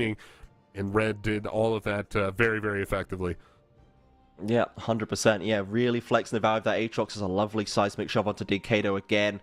Pokes down this Azir, who's 1.5 items deep, but really needs more time to cook here before the impact is going to be felt. Red really in that strong part of the game for them. They're approaching 2 items on the Kai'Sa. That's going to be big for Brunsey. FNB certainly doing enough work by himself right now. And the Pain towers are now starting to fall. Red getting their feet under them after that last fight. And they do take the Hextech Dragon. So they're going to be the ones accelerating towards that possible soul in the next 10 minutes or so. If they can keep it there, you can see the gold graph tilting back towards the red side after a fairly steady increase for Pain Gaming over that early stage. So, with the fights not quite paying out properly, not really sure what Pain need to do to try and cause a difference here. If it is just to sit back and wait for items, because we don't really have a split pushing composition. You know, Azir is good on the side lane, but not as good as some. And the Skarner, this is a team fight champion. You know, this is a tank. This is a utility pick. We're not trying to be contesting an Aatrox on the side lane here. Red just has better team fight right now, and I feel like they've got more options across the map as well if they want to split instead. They certainly do. I think for Pain, it starts with the vision. Ultimately, that's going to help them with the flank from FMB. It's going to help them with flanks from Grefthar in the future there too, if they're looking to do that. Also, just things like big death bushes that Frosty and Grefthar and Brunsey could be able to set up. All that's going to start in their vision game, making sure that they have the table set when they go for these big objectives. I think that's where I would start, is just trying to set up those vision lines and fight for them early, so you have that information working in your favor. But also, I mean, the win condition's pretty simple. You just got to support Titan and keep Titan alive, making sure you're peeling for him. I think big tools for that are things like Emperor's Divide. Karaoke is out there too. A lot of CC coming out of Wiser, out of Curry. Just making sure they're using those abilities on the correct targets and keeping this Titan safe. That's what we got to do. They did not quite achieve it last time. He got pushed right out of that dragon fight and couldn't really get back into it. They've got to try and unleash him. It's 2 items deep now with the Flicker Blades as well, so he's going to have more of those cooldowns. He's going to have more opportunities to drop the Blade Callers to get those huge team fight winning abilities down. Whereas Brunsey the same at 2 items. He is going for the DPS style as well. Static Shiv into Gwinsu, so he's going to be shredding Wiser and Karaoke on the front line. Once the Xin Zhao ultimate is down, there is going to be no recourse. Brunsey's going to have no problem dealing with him. And that might end up being it, right? Whose frontline can actually survive longer, who can hold up the enemy AD carry for longer before they are unleashed on the rest of the fight. Certainly there, and FMB is doing a great job of staying off the map, staying on the control wards, making sure he's a problem for everybody on Pain Gaming. It's still very, very close. I know we had promised everyone at home that previously that this would be a close game. I think we're delivering on that pretty excellently here. As soon as I want to keep focusing on FNB here, because he's in a great position to do exactly what he did last fight, which is just come in from a crazy flank angle. He's got this control ward set up and try, and he's kind of been sitting on it a little bit and making sure no one on Pain Gaming can see him. They're going to have to step the dragon in a little bit, and he's going to be behind them in their blind spot for that. He might even just sit in this bush the whole time. Yeah, he's done this before. This is a crazy flank bush because you would never ward here, right? So you're just not going to know he's here ever until he starts walking in. Pain used the Scrying Bloom to check the Tri-Brush, and he'd moved out of it, so he wasn't in there anymore. They only saw the ward. They don't actually know exactly where he is, and he is just sitting and waiting. Pain now starting up the dragon, and Red have just gone straight to Baron. Pain have an inkling of this, and they've peeled away from the dragon. FNB now coming up the river to see what's going on, and we've all peeled away. I'm not sure if Pain spotted the Aatrox right now. They have to be wondering where this guy is at this point. But right now, It's a little tense in this river. Red trying to keep an eye on Pain. Pain, I think, just trying to decide what they want to do. And looks like the answer for them now is, well, let's just push a mid-wave in and try and spot these red members because we don't know what's going on now. Yeah, really important here. Curry dropped his control ward. Does not have that up. He dropped it on Baron. So it might be just be Dragon for Baron trading. Yeah, they're going to set up Baron here. I don't know if they have... Yeah, Red were too slow onto it. I think they were too slow. Yeah, I think they're too slow pulling onto it. That's a shame. So Pain, I know, after all that confusion, Pain seemed to have the upper hand, and Pain were the ones maybe flapping, trying to work out what's happening, but ultimately, they just turned and burned on the Dragon, and the flank from FNB did not come to anything. He spent a lot of time standing on the map, doing absolutely nothing, and ultimately Pain just walked away with the Hextech. Yeah, he was absorbing waves, I guess. Like, he isn't falling behind or anything, but definitely that was a really powerful position for Red to be in.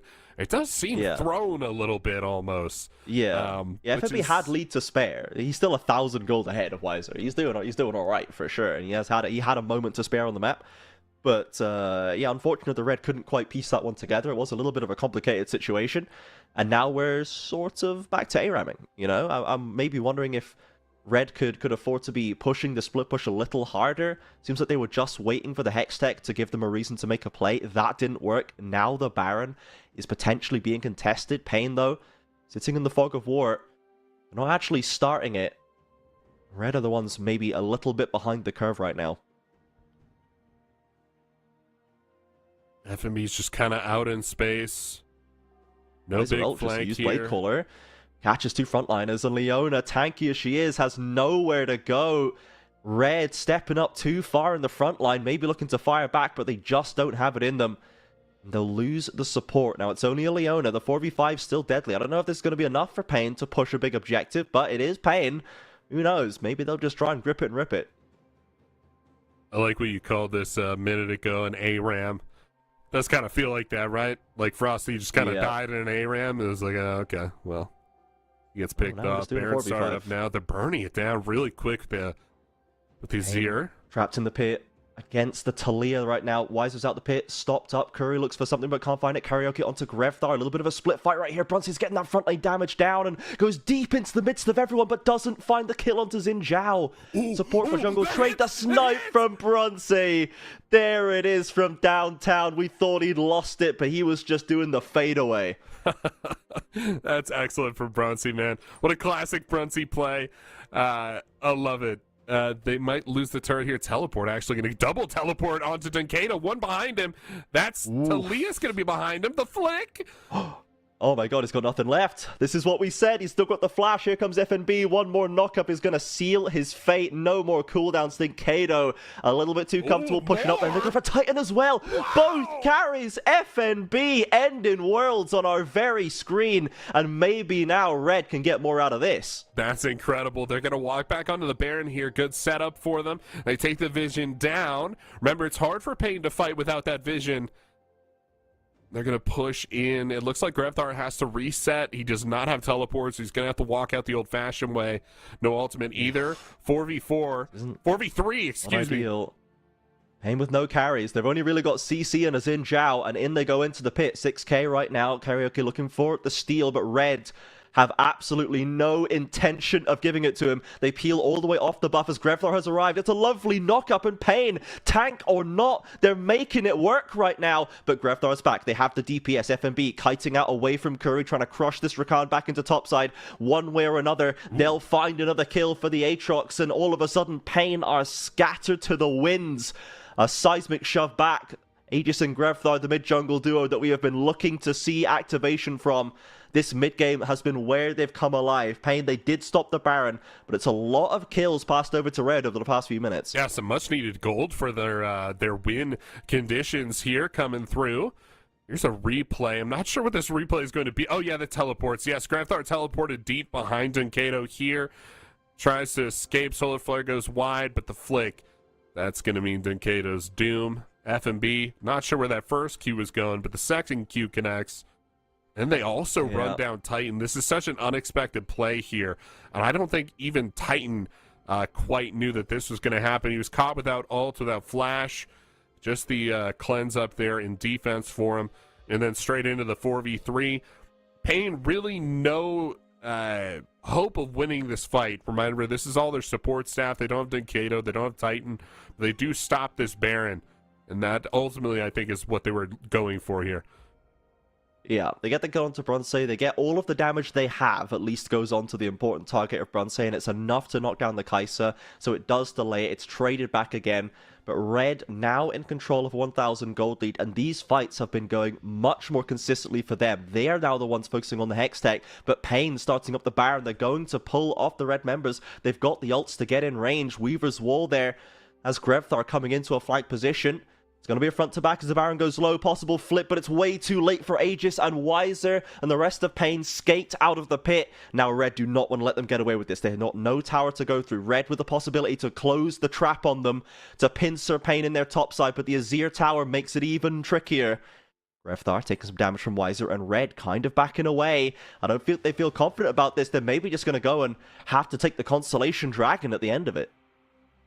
It certainly seems that way. Kind of a heist complete there from Pain Gaming, really rushing down that Baron in quick fashion. I think Red were playing like they had teleports. They did not have teleports available.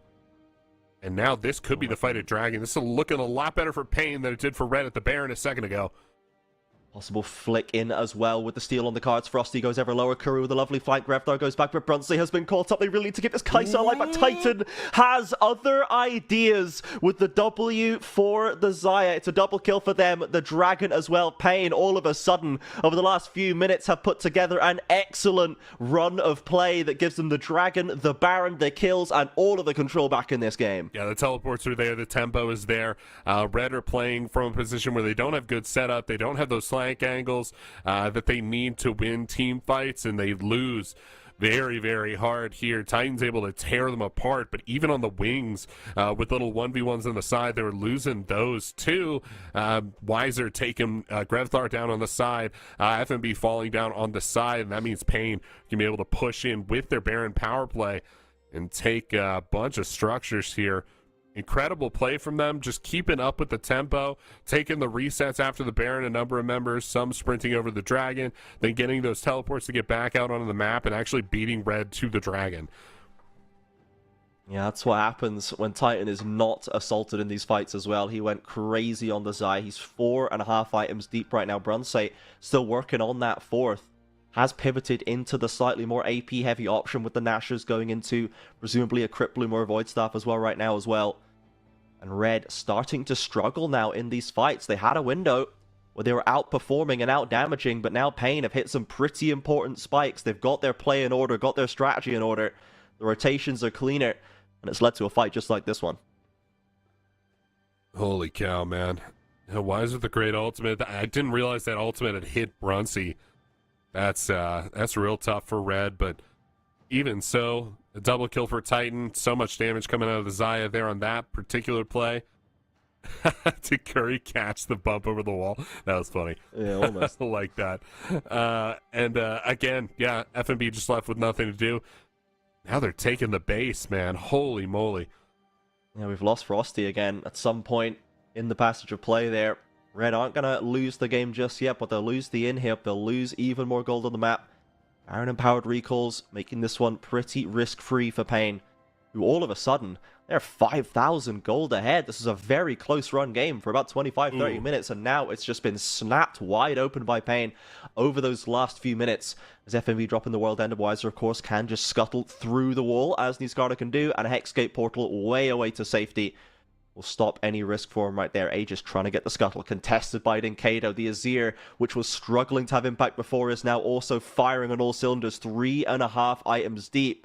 No longer is Azir going to be pushed around. Trades, I spotted very illegal things. Can we check out the build path here from Frosty? That's not the Leona support item you go, right?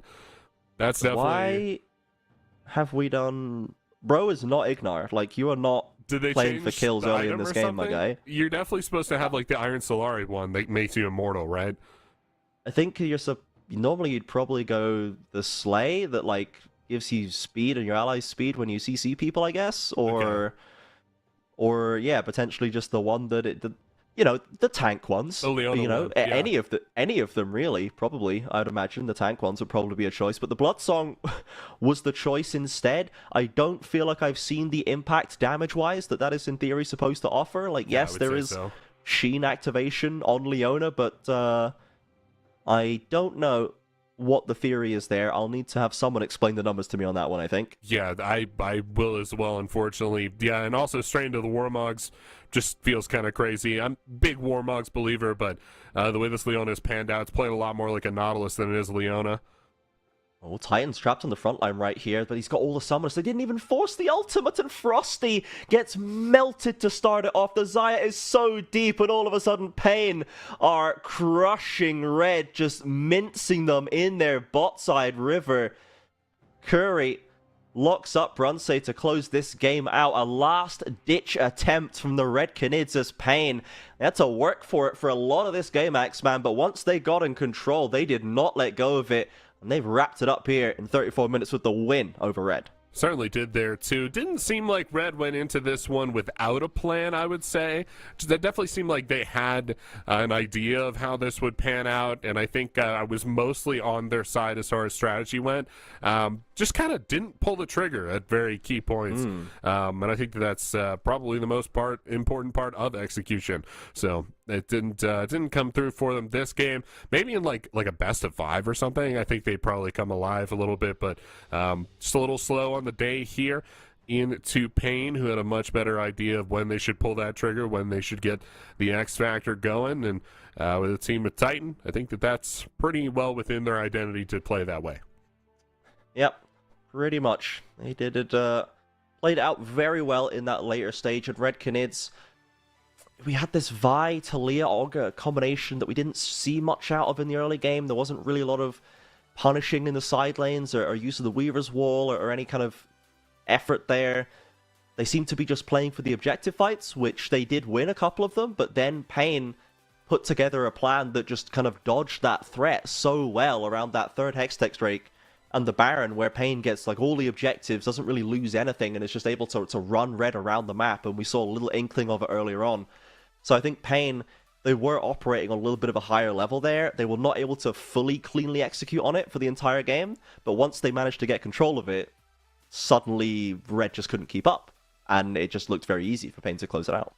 Yeah, definitely made it look easy on the back end there, the 10K gold lead, and but otherwise a pretty close game up till that point.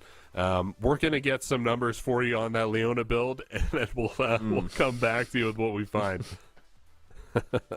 Yeah, we'll go to a break for now. We'll Google what's going on there and see if someone has an explanation for us to defend Frosty's Bloodsong choice there. But for now, Pain taking the win over Red Canids. They'll go to 4-2, Red to 2-4, and we are going to go to a break for now before we are back with game number 3, which will be Kaboom versus Loud. So we'll see you then.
Welcome back, everybody, to the CBLOL English. It's time for game number 3. Kaboom versus Loud. Now, this used to be a matchup that would be really exciting and interesting in, like, early last split, because we've got talent everywhere on Kaboom, mechanics there, they were playing super well together versus Loud champions, really hard not to crack in the late game.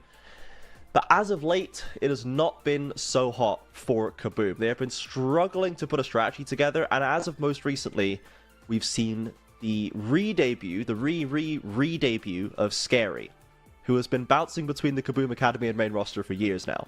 He's back on the main stage, and they got themselves an honest-to-goodness win yesterday. And that was not what we expected against the 4-0 INTZ. They broke one of our top teams in a very unexpected win. So, Axeman, do you think we've seen any kind of significant shift for Kaboom? Does the advent of Scary give you more significant hope for later on in this season? Or do we think we just kind of happen to win a game at the same time? I think the thing with Scary is that it feels like the league is gravitating back towards Sejuani a lot, and I think Scary really benefits from that play style. So I think that's helping him out quite a bit. But he's summing out for Malrong, right? So that's what they're doing. Yes. It's such an interesting, I like the way you phrased it, that it's like last split we were so excited about it. I think we are all wondering how Malrang would win, would do in the league, and now after that split it's kind of like, well, okay, we got Scary back in, and I'm glad that they're having a little bit more success, certainly more success than Los Grandes are having. But yeah, we got some rosters for you. You get the rosters up on the screen. Let's look at this Kaboom roster since we're talking about them so much. And I think everyone's familiar with the Loud roster at this point, so shouldn't need to look at that one too much. But yeah, here's the roster for you. Nasuno coming in. I think Batau's back in for this split as well, so helping out up top side there. They ran like one lonely game, I think, and it didn't go well, and they went, nah, let's get Batau in. Let's get him in. Right. And to be fair, he's done pretty well. You know, he's had some good games, had some mid games, but overall he is not like a downgrade by any means, and he has carried at least one game for them. So Batau, I'm cautiously optimistic on, and Scary the same, right? We've seen these guys in Academy, we've seen them in the main roster before, and now we're getting to see them again.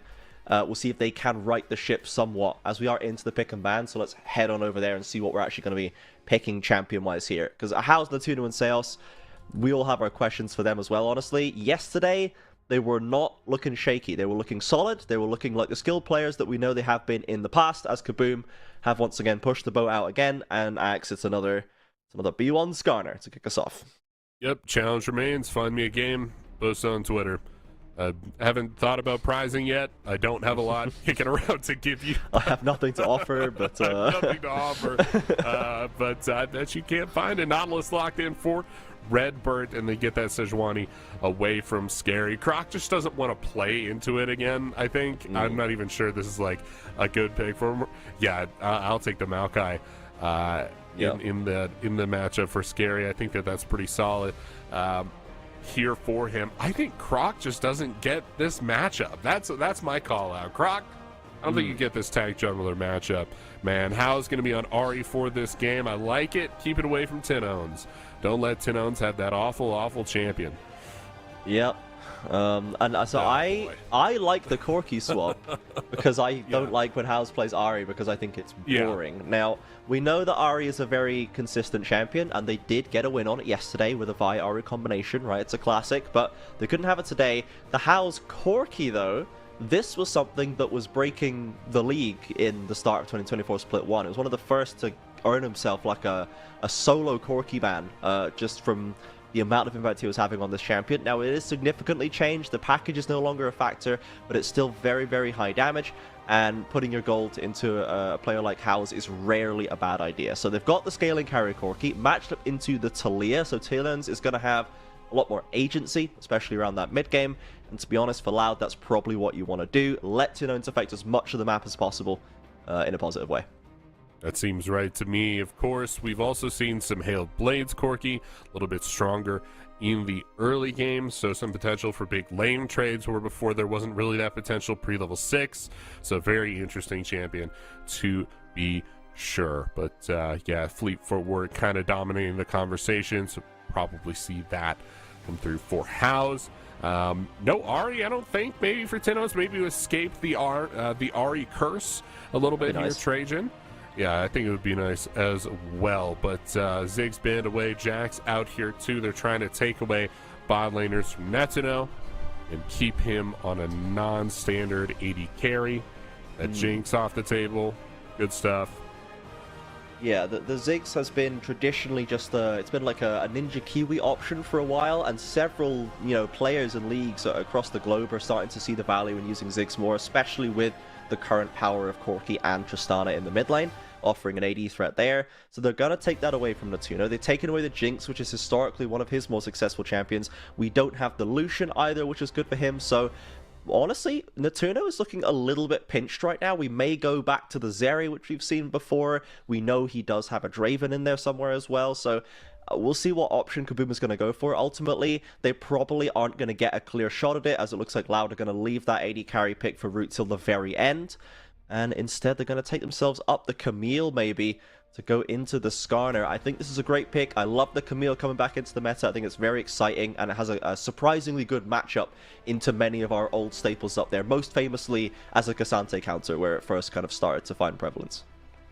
Yeah, you got a lot of good tank shred, got a lot of good, not sure if it's armor shred or true damage, but one of those. And also good trading with your W as well, which is something that you really need into champions like Cassante.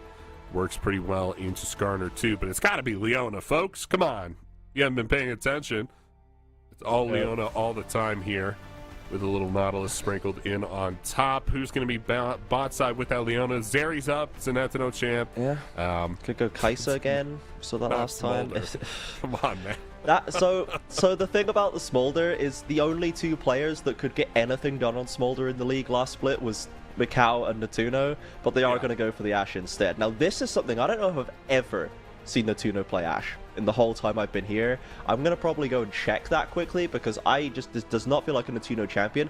Ashe Leona is obviously a great combination, huge CC and utility. You can affect the rest of the map in a great way, and then House is the person who's going to have to be the ultimate late game carry there. Yeah. Really, the Kaboom comp is a little low on damage, I think, across the board, so we'll need to see how that works into a big Sejuani that can tank it up, into a Camille that can absorb a lot of damage with shields, as the Zeri is the final answer for Root there. So it's going to have to come off good play and good picks with Kaboom, I think, to keep the game rolling in their favor, which, cohesion and playing together has not been their strong suit so far in this year, to be honest.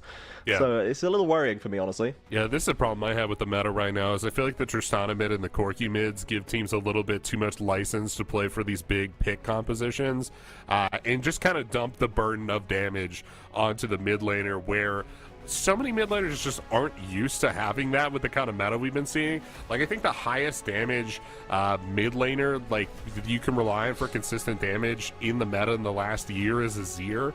And, like, fine, if we're talking the Kato, House, Azir, sure, whatever. But most mid laners are, like, not in the position, in the headspace they need to carry that way. Like, if it's on Tinones, right, it's like, okay, Tinones, here's Corki, you gotta carry. I don't think he could do it, man. I don't think he's built that way. I would much rather put it on the 80 carries in this league, the way the rosters have been built, than I ever would on the mid laners. But still, we see all of these big 80 carries like Netuno. Like BRTT the other day, just kind of like, hey, here's Ashe, I guess you're on pick duty, good luck with Enchanted Crystal Arrow. And it hasn't really panned out that well. Yeah, we'll see if this Ashe pick gives Netuno enough safety to get through a lane without a mishap. It's pretty rare these days, but we shall see. Let's take a look at the predictions quickly to see how we voted here. I imagine it's probably somewhat skewed to one side, Axeman. And it is 100% Loud. Now, this is famously a bit of a problem for us. We do tend to all get it wrong when we go sweeping one way or the other.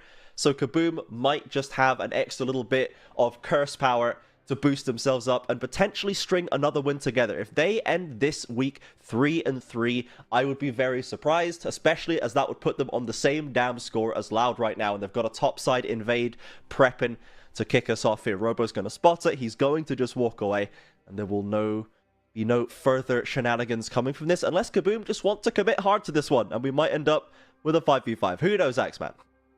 Now, Robo got Omega banned in this game. I think there's an opportunity here for Battelle maybe to outplay him. Like, if we look at, like, the list of Robo games that we're going to get this split, I'm feeling an Inter, dude. I'm feeling this is a Robo Inting game. Yeah, I think it could be. Like, he's got a good matchup. I see the matchup. I see the success. He is like a dive late game top laner who could have, like, absolute success into getting onto House in this late game and totally winning the game for Loud.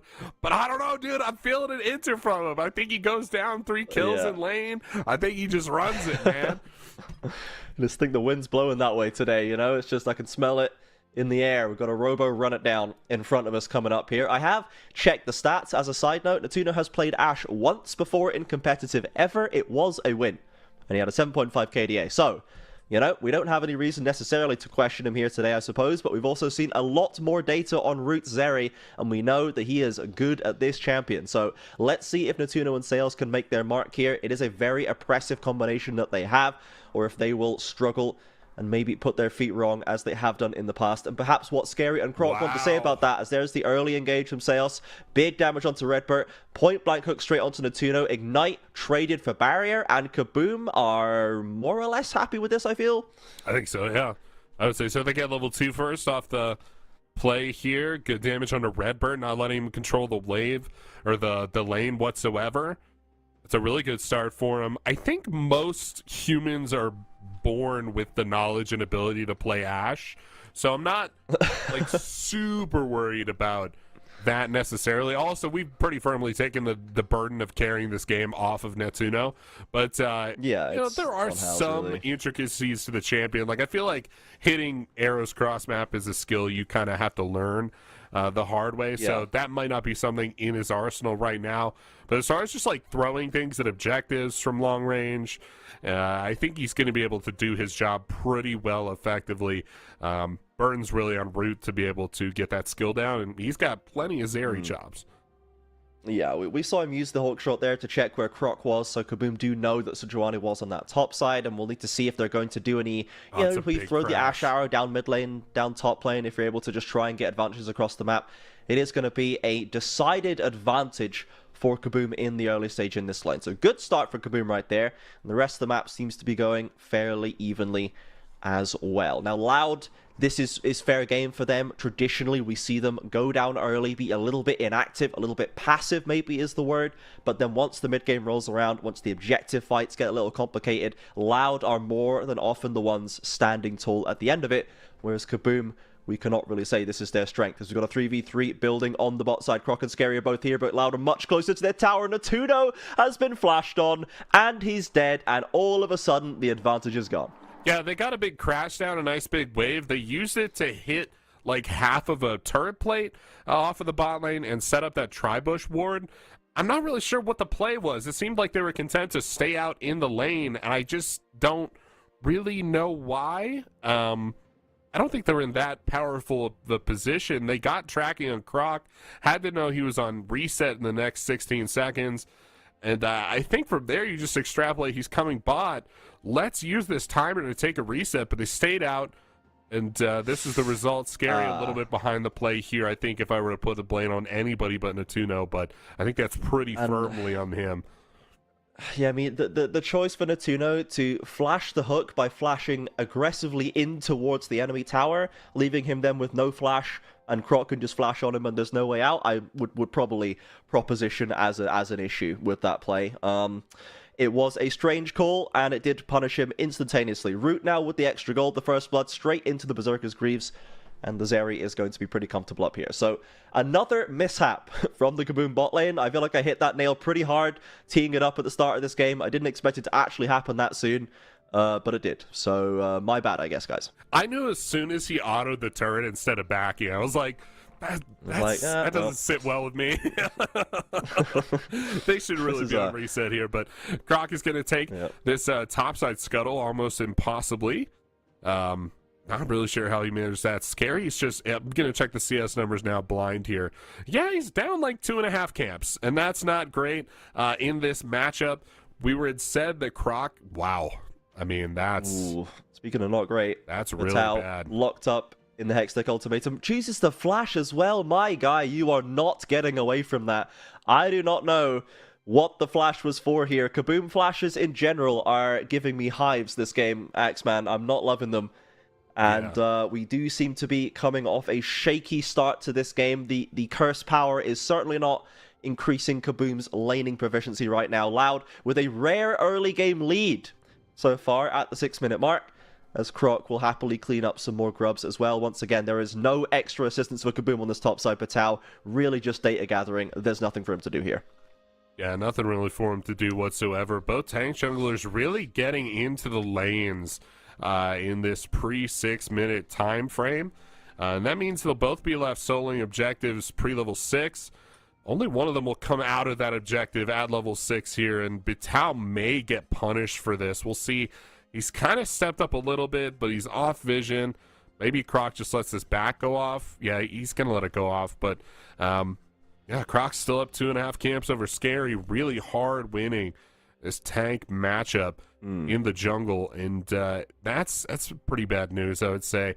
Robo also not having that int game that I had talked about. Seems like he's got pretty good control. Yeah. No, generally when we have a Robo early struggle, there's usually some enemy jungle presence involved there, and it's kind of how well he manages it. But there really hasn't been any attention from Scary paid up to this top side. I think the Skarner has just been placed up there to fall gracefully behind and then be useful later on, which is fine. This is a role that Skarner can fulfill very well. However, the Robo Camille being such a strong diving champion on probably our best diving top laner in the league is not going to be fun for Natuno or House. And when you only have 2 carries, one of them is going to get murdered by Robo. That is not looking good for Kaboom later on. The peeling from Seos and Scary is going to have to be on point, and right now we're not particularly looking on point on anything. So Kaboom, let's see what you can do. Let's see what you can do from behind. Let's see how you can use the Ashe ult. You've now got that. Leona ult soon. Maokai ult's just hit level 6, so we've got some tools to make plays and to counter engage. Let's see what you've got. I like a roam here from House. I like House coming down here. You got great setup in this bottom lane. You're the only champion on the map that's going to bring damage at any point. Normally, I would say I like the jungler coming bot here too, but it's almost like adding insult to injury to just have more and more CC brought down. You just get picked off. It's just a more effective, if I may talk through this death here, it's just a more effective pick composition in the 3v3, right? Because one side has damage, and the other side just has more and more CC. And at some point, you need that damage, and that's what Root is bringing. Yep, Croc not having any problems finding his way onto Natuno there, who did just about not quite have the flash ready, and the barrier was not enough to keep him alive. So Natuno falls again. Root picks up a second down there, and Croc continues the spree ahead of Scary, who is struggling to find a play to make right now. Though, to be honest, where are you going to make a play? It kind of needs to be bot lane, but they were already dead before he had a chance. So now, maybe, on the next reset, we'll be able to see a play come through. You know, we have seen Kaboom be guilty of lack of activity at times in the game as well. You know, Loud, this is something we would definitely blame them for more often than not. That they have very much been on a different kind of beat today. Croc has been making a lot of active plays exactly where he needs to be on the Sejuani. And this is, I guess, why we can see the junglers reverting to this type so heavily right now. Ditching the Lee Sins and the Nidalees. We're back to Xin Zhao's and Sejuani's. And it just allows you such easy playmaking like this. We like a good play made. Root over the wall. Catches Netino. Ooh, that's the flash away. The hook from Redbird not quite connecting, but the ult's all they needed to get that one done. And Ashe is going to have to back once again. Natuno's going to continue to fall back down here. A lot of pressure being put on him, to be fair. But, you know, didn't play the best around it, I think is also fair to say as well. So, Kaboom now down 2,000 gold. We'll see what Loud has in store right now. They're going to get more gold into Root's pocket. Yeah. And we'll need to see if Kaboom has an answer. Yeah, it's the plates more than anything at this point, right? 2 kills is pretty big, but 3 plates is nasty. Croc up topside again. I think Bitao just walks out after he gets caught out in a ward. That's 4 plates, folks. Holy moly. Yeah, that's a lot of gold. The answer has been to parachute Natuno out of there. Put him into the mid lane, where it's a bit less stressful. House is going to pick up that farm bot lane instead. He's been having a fine game. He has just been farming it up against Tinons. Not really anything to really offer right there. As Loud now shifts their attention onto the top side. Grubs are here and ready to look at. I don't know if they'll have time to really get stuck into this. Kaboom have invested their bot lane into mid already, so they've got a lot of members to rotate over, and they do have all the ults they need to try and start a disruptive play. Yeah, here's a nice little flyby of the pick on Netsuno there. It's good setup, nice little lane gank from Croc. He's going to get, looks like 6 grubs there too. Yep. This was kind of the result of rotating House down on the bot side. You save your bot turret, but you... Oh, man. Netsuno drops the arrow. Ults as well, and TP behind. Vital maybe in a bad spot, but catches the Camille, in fact, and gets the flash out of Robo. A nice answer for Kaboom right there to get House out of danger. 1 TP for 2, and the flash away from the Camille. It's going to give Root a little bit more plating, of course, but that's all right. Yeah, well, this is all happening. That was my point, moving House out of the pocket, out of the mid lane here, was fine enough to save the bottom lane, but that was your only damage, right? And he's kind of sequestered down this bottom lane now, which means you don't have anything really to rotate for these big objectives. You're going to lose all 6 grubs for Loud, and you're going to lose a bunch of plating off of this mid lane turret as well. Whether you're able to fight over this dragon or not, I think is going to be the big linchpin for Kaboom, and whether or not they can even have a chance of winning this game. They're down quite a bit of goal at this point, Trajan, and they really need to start fighting back a little bit, I think. Yeah, we need to see some aggressive, active plays as right now. Maybe they're looking for Robo here. House is the bait. Scary's around the corner with a Maokai ulti and a flash. Surely this has to be something, but the hook shot gets him so far out of dodge. He's not even going to get clipped by the Nature's Grasp. The power of Camille shown there as Batao tries to get back to his tower, runs into 4 members of Loud. Burns his flash over the wall, but the stun is there to follow. Croc just does not miss with the ults today. No, there's no missing whatsoever. Batao getting dove, as you predicted earlier on. Does look like maybe Kaboom get the dragon here. And this is something that we had said might be pivotal for them. Doesn't end up looking like Loud are going to contest them on that whatsoever. So kind of a freebie traded back over. Resets finally coming through from Loud. Last reset, it was Static Shiv for Root. Turned the Rectrix into that item. This reset, it's a Zeal. The guy just doesn't have bad buys, right? He's getting so much gold out of the Rift. Yeah, we see Tinone's picking up some plate gold of his own right now as well, as Kaboom falling further and further behind. They probably really would have loved to see an Infernal or a Hextech Rift there to give them something to play for off their 2 early Drakes, but it's a Chemtech. Not really going to do that much for them right now. A bit of tenacity if they can get it, a little bit of survivability, but they really needed a damage boost, I think, to catch them up in the gold department. As you can see on your gold graph right there, all 3 top spots encountered by the Loud carries across the board. House is doing his best to try and stay relevant right there, but everyone else at Kaboom is kind of in the bin right now, as Batao is going to get ganked once again by Sejuani, by Redbird, goes through the wall, pops out, doesn't have the flash, and the hook is going to land true right there. Tinones has the seismic shove coming back right through, knockups as well. The CC options overflowing for Loud, as Batao just cannot scrap his way out. Love that interaction between the Impale and the seismic shove that, like, he almost saved his team by, like, bumping the Impale back out of turret range. That's a funny little interaction there. But Batao kind of doomed up top side. You're going to get continuously dove because there's so just no pressure around this bottom side. House will eventually get this bottom turret, but at the cost of what? 2 dives onto Batao, the entire top lane turret, the entire mid lane turret, all 6 grubs, and the Rift Herald. That is an expensive bottom lane turret for Kaboom. Yep, Kaboom just never really able to find a play to make with an Ashe ult, with a Leona ult, with a Maokai ult. We've not seen a single real attempt at an active play from them. And I would just, I guess, try to temper everyone who saw the win yesterday and went, Malrang was the problem. Scary over Malrang, scary over Malrang. The win yesterday was not clean. It was not smooth. It was very much a Kaboom game still. They just happened to win it. And INTZ did not have the best game themselves for my money. So we've not really solved the problems here, is my point. And I think we're seeing that here today. We're still struggling to find good plays to make. And now we're not even really having the good lane performances that we've had before. It's just not a good game for Kaboom. And I don't think the problem was ever put Scary in. I don't think that was ever going to solve the issues in the long-term sense. And I think that's what we're seeing here. Beautiful macro gameplay up to this point, Trajan. This is the first opportunity, I would say, with the map state that Loud have really offered the Kaboom the opportunity to play for anything that looks like a 3v3 or a 4v4, any type of skirmish here, and they're up 6,000 gold. It doesn't get better than that in terms of early game macro play when you're reading the enemy team's win condition, right? If Kaboom's win condition was, hey, we're going to get to level 11, then go for a team fight, Loud have fully outplayed them in that regard. There was no opportunity to play around that win condition whatsoever, right?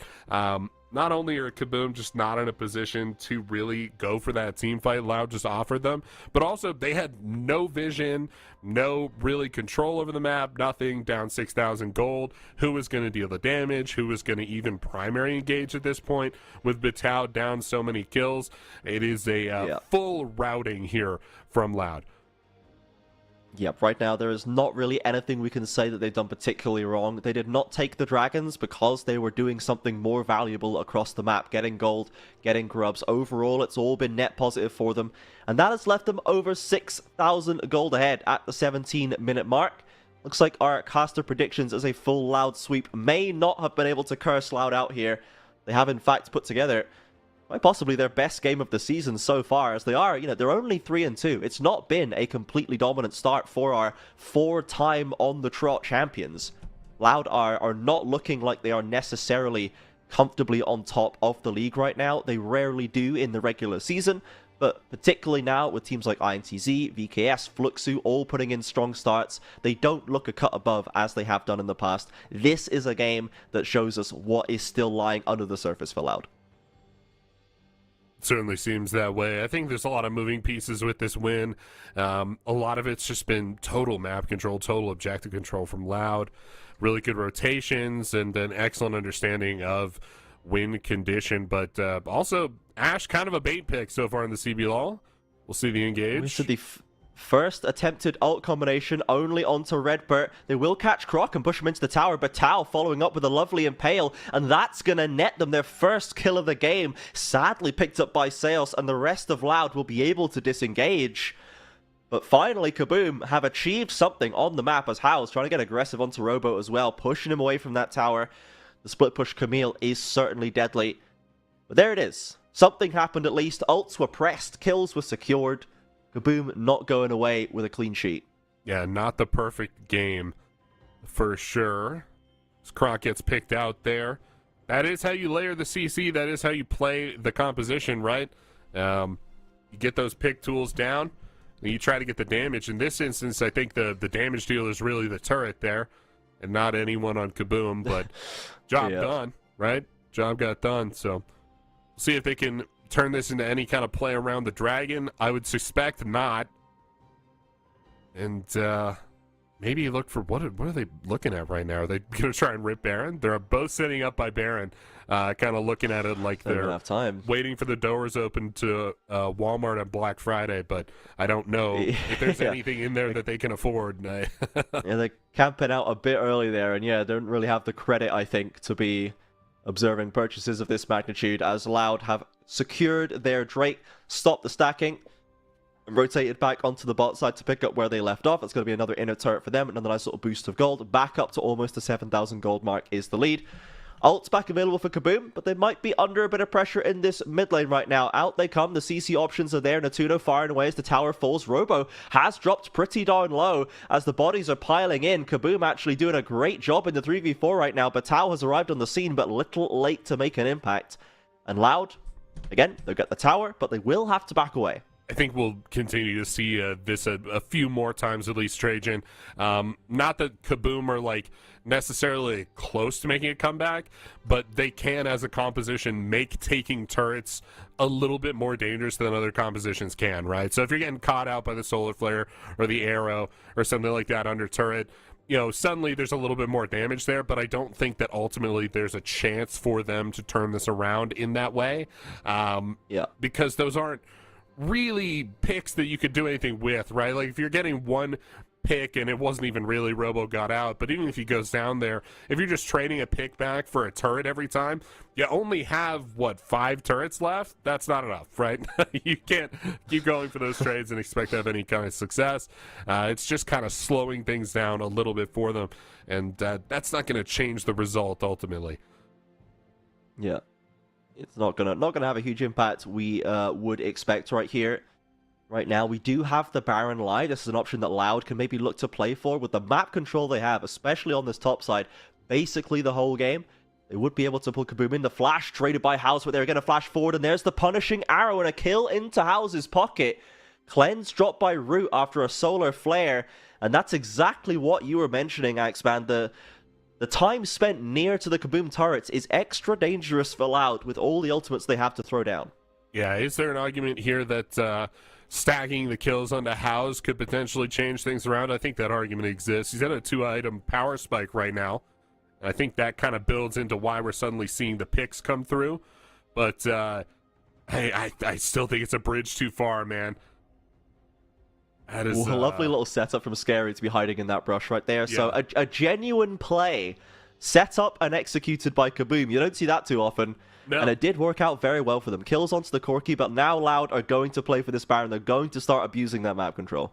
And credit to Kaboom as well. They've held the gold lead. They've held it at 6K for the last 5 minutes or so. And that is certainly something. If the gold lead had been increasing, that would be much, much worse for them. But Weaver's Wall out. Sales looking for an angle. Teleport in. House is here. Go.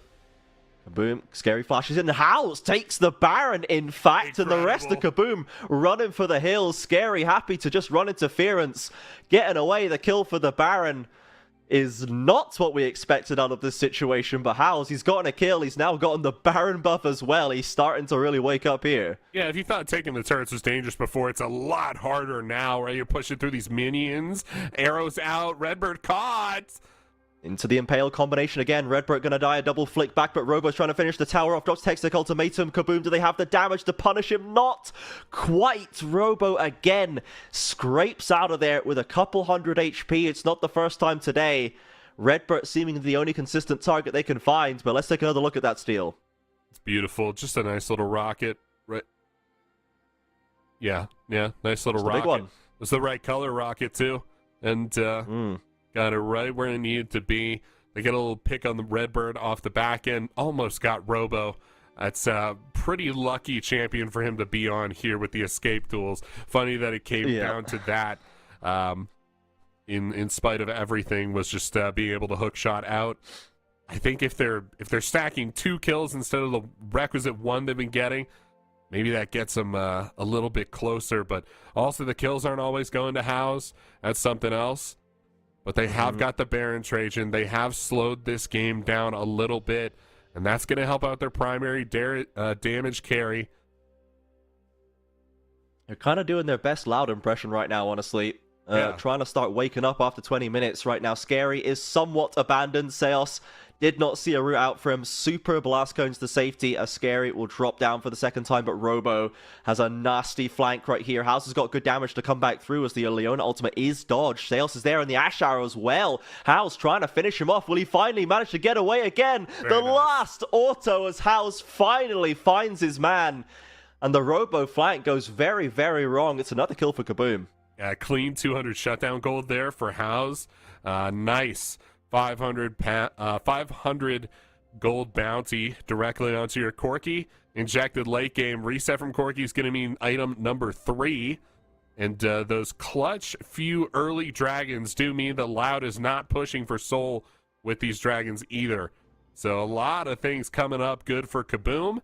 Still down that 6K, but maybe a little bit less, maybe shrinking the gold lead a little bit on this power play. You can see they've changed it a little bit by 1.5K there. And I think they're definitely moving the right direction. The biggest thing about gold lead is how it's changing, and it's stayed the same or shrunk over the last several minutes. I don't know. Are they coming back? They could be coming back. They are. They're right now. They are coming back. And the gold lead becomes less and less important the longer the game goes on. A 6K gold lead at 15 minutes is immense. A 6K gold lead at 40 minutes is noticeable, but certainly playable, and Kaboom are making plays. They are now making this game look a lot more playable, definitionally, as the items continues to stack in.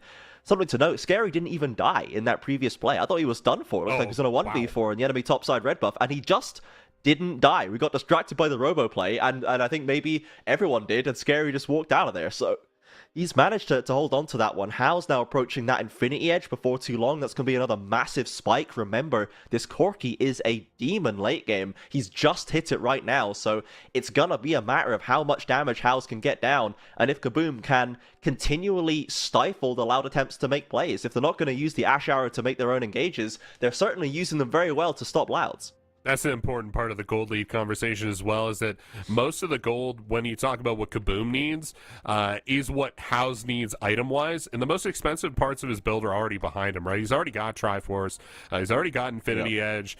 From here on out, it's just kind of like additional AD carry items building consistently to make him stronger. But for Root, it's been that way the whole game long, right? It's, where's the next crit item coming from, right? And he's only got 3, and House has 3 too, but he's got way more expensive items, right? So he's actually a little bit stronger. Yeah, now Kaboom are finally trying to take some somewhat aggressive positioning, moving on to mid-waves, trying to make plays of their own. Seos a little section away, Croc clearly sniffing around, looking for a possible ult there. Robo not in the area, doesn't have the TP, but Tao in bot lane does have the summoner.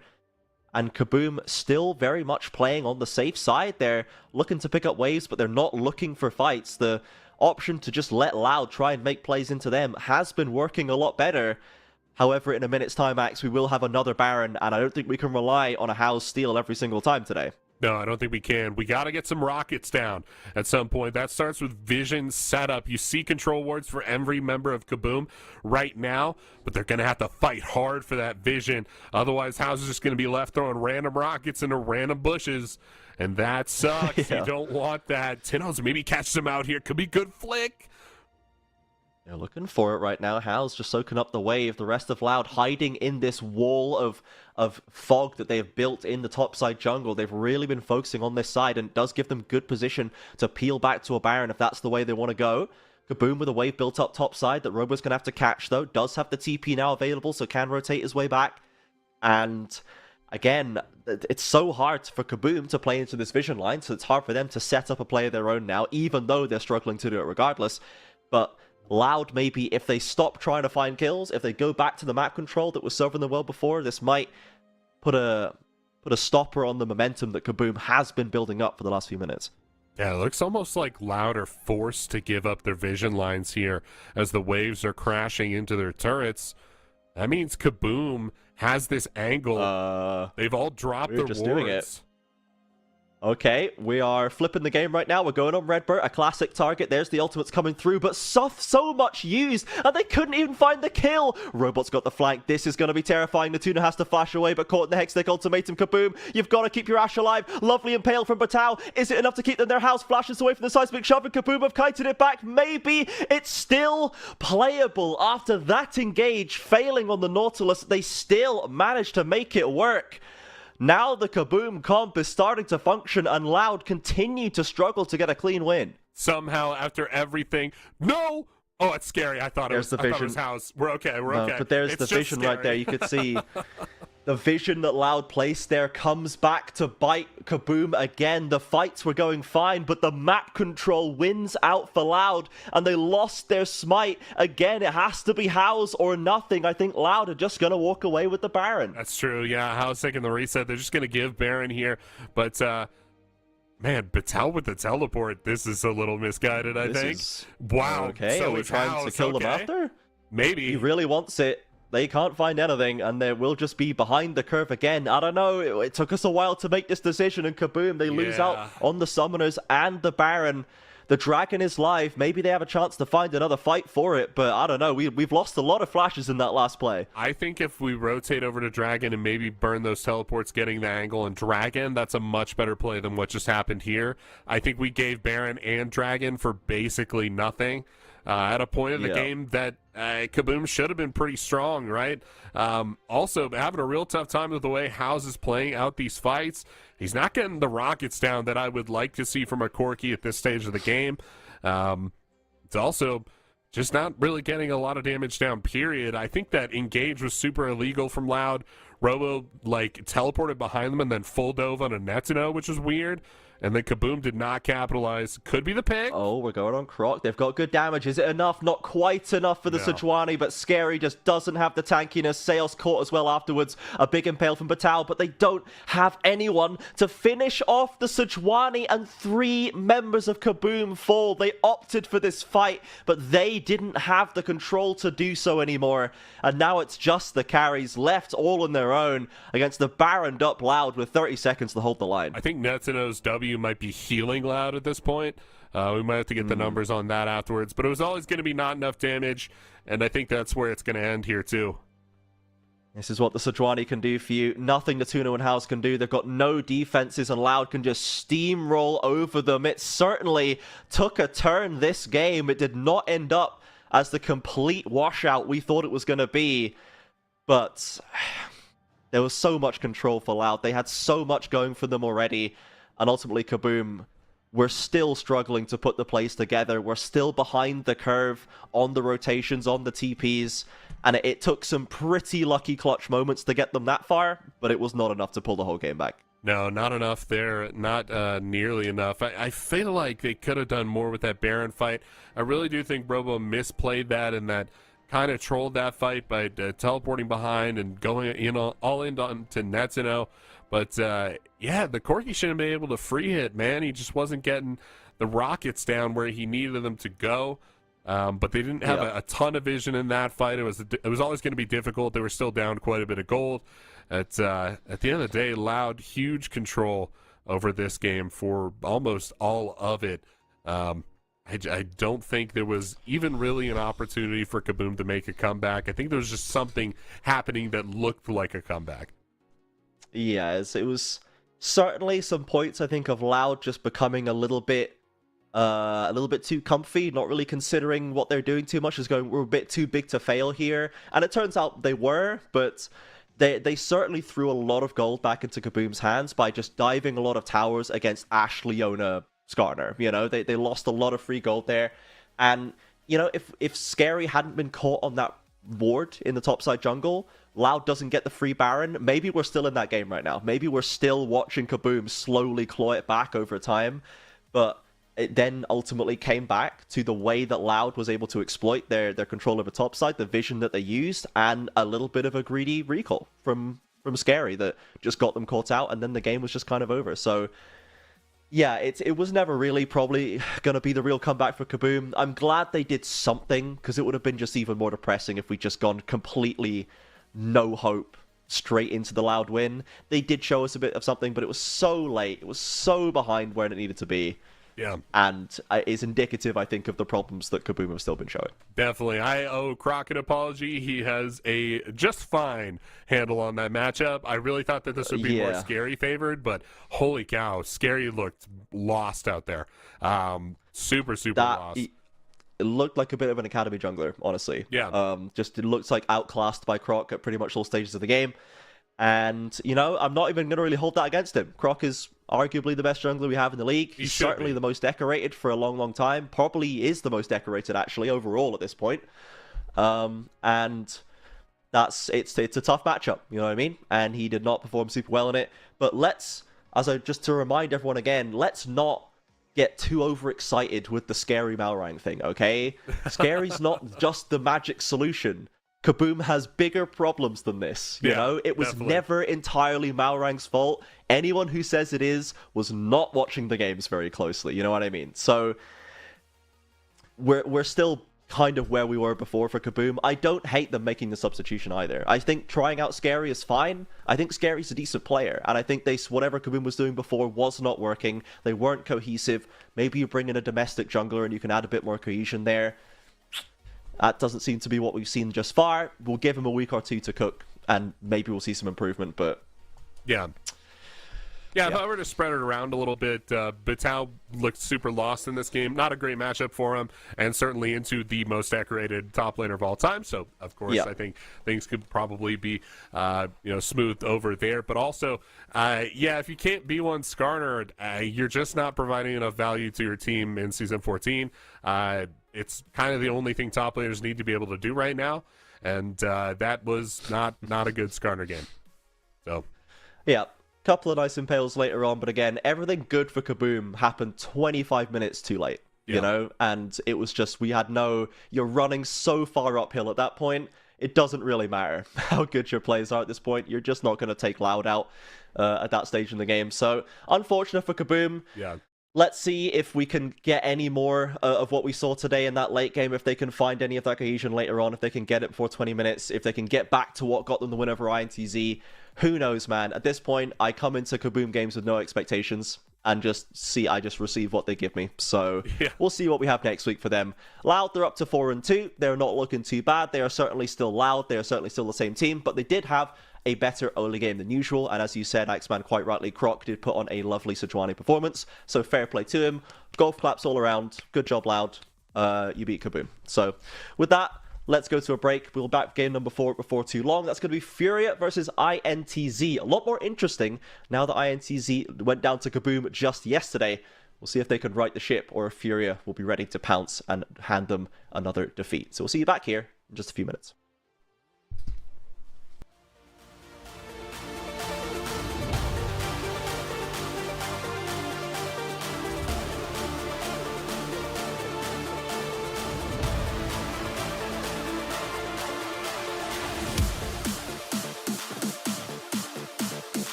Oh, hey, we're back. I think it's just me here, but that's okay. We're into Champion Select already for Furia and INTZ Maxman 87 still, and we're still watching CBLOL. Looks like we got Zeri out there, the first pick, B1. That's going to change things up for my little challenge. Guess you guys are going to have a pretty easy time finding me a game without a Skarner Varus B1 here. Varus actually not banned, so this is kind of a crazy play here from IU, who had a great Varus game yesterday on Saturday against BRTT, but he's going to opt for the Zeri anyway. Doesn't want to give that over to Ninja Kiwi, and I like it. I like the pickup there. It's going to be Twisted Fate for Yups. We get the Leona for damage, the Sejuani for Yampy, and there's good support staff for INTZ. Still waiting on those major carries for Dioge. Could be the Ari, I would think, but Dioge's been having a tough time. We're going to talk about that a little bit later, folks. Back to Furia for a couple bans coming through. They'll start to ban these carries out. For Ninja Kiwi, I would think you ban the Jinx here. Don't want to give that over to him. Not with the support staff that have been drafted so far. You want to take those big, heavy-hitting carries out. Try to deny some damage from INTZ. Zig's going to be off the table. I think they're still expecting like a Corki or something. Tristana in the mid lane for Dioge. But I don't know if Dioge has earned that kind of respect on those champions, to be honest. I think maybe he's still sitting in the support role himself, but might have to pick things up going into this game. The ban coming back into Furia. It's going to be solo lane focus. That Ari banned away from Tuts. And back to Furia's ban. I think, once again, you just try to ban out hyper carries here. It's got to be the Jinx ban. Otherwise, Ninja Kiwi just locks that in on 4.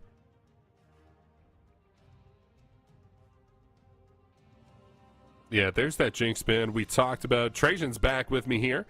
I think you guys can hear him. Not sure. Maybe it's just me. Kai's locked in for INTZ. Ninja Kiwi's going to use that to try and build up the damage into Furia. I think he likes that matchup into the Zeri. That would be my idea there. Okay, I believe I am back. I believe I'm live. Apologies, everybody. I was trying to put some rice on, and CBLOL decided to have the fastest break of all time. So I caught a little flat-footed there, but thank you, Axeman, for holding down the fort. And I can see that we actually have an honest-to-God enchanter support for JoJo. That is crazy. That is... Yeah. I love it. I'm excited that we can also do these kind of things as their final lock-in is the Maokai. So I like this opportunity for Furia. I think there's a lot of skill expression that they can have with comps like this. I think that plays into their strengths very well. But INTZ... You know, Leona, Sejuani as well. There's a lot of great team fighting there, and I think that is probably their strength, is the team play aspect. Wait a second. With a Renekton finally for Yups. This is a ballsy play. Now that switches things up a little bit because they also have Twisted Fate here as well. So Twisted Fate potentially going to the mid lane, or Renekton going to the mid lane. Now between the two, I would put Twisted Fate in the mid lane for Dioge. But man, if Dioge like solved his issues in the last few weeks with the Renekton mid game, I'd be totally fine with that as well. We'll see how that pans out here. No, it will be the Twisted Fate in the middle lane. Okay. Really good stuff going into this one. Trajan, we haven't gotten too much time to talk about it because they did like just fully rip this one super quick. But Dioge is the most first-blooded player in the league at 40%, higher than anybody else. He just dies early. So it's a little bit tougher for him being on Twisted Fate. I think that this is a rough one for him. He's trying to rotate around with the ultimate post 6, but he might just have died a couple times before that point. Let's take a look at the predictions, see if we can draw a bead on this matchup, which should be pretty close. And okay, all right. I guess I think it's close. No one else does. Seems to think so. I mean, well, after yesterday, I think it could look a lot closer, because that was the first time we really saw INTZ struggle on their team play aspect, and I think make a few too many wrong decisions that were letting Kaboom into that game. So ultimately, there is room for Furia, who, as we say, they are mechanically very skilled. They are another of our kind of maybe Pain or Red, or to some extent Kaboom-esque teams, where there's a lot of skill on the roster, but when it comes to putting it all together in one room, it becomes a little messy, it becomes a little untested there. But we are starting to see, I think, some improvement from them from week to week, and we know that at least all of their players are playing well. They're all more or less on form, and all they need to do is start putting them together as that 5-man unit. So against INTZ, there could be an opportunity to punish them here. They've got a lot of, as we said, skill-expressive champions. INTZ do have a comp that can play very well in the 5 versus 5. They've got CC, they've got set up lots of ways to start and stop fighting. So yeah, the emphasis is going to be on Furia to have that individual skill, but also show us a bit more of that team play that they have been somewhat lacking. Yeah, it's a much better explanation for my Furia pick than I was going to say. I was just going to say IU looks great on Varus, and they're giving it to him for free, but he didn't even get it this game. He didn't want it. It's going to be on the Zeri this game. I think he's fine there, too. Really, for me, I'm back to your point about JoJo's Lulu. What does this say about JoJo? I can't even begin to fathom. It's not something we've seen from him, I don't think. Not often, because so often he is the primary kind of fight engager, right? He's often the Rakan, the Nautilus, the Leona, the player that is calling when fights are going to happen and leading the charge into them. Leona is very much not that. The onus is on ZZK and Wiz to cover that side. So the difference is in the Furia roster now, as they are going to maybe be caught flat-footed by this brush damage, and Ninja Kiwi not going to opt into that 1v1. They'll simply back away.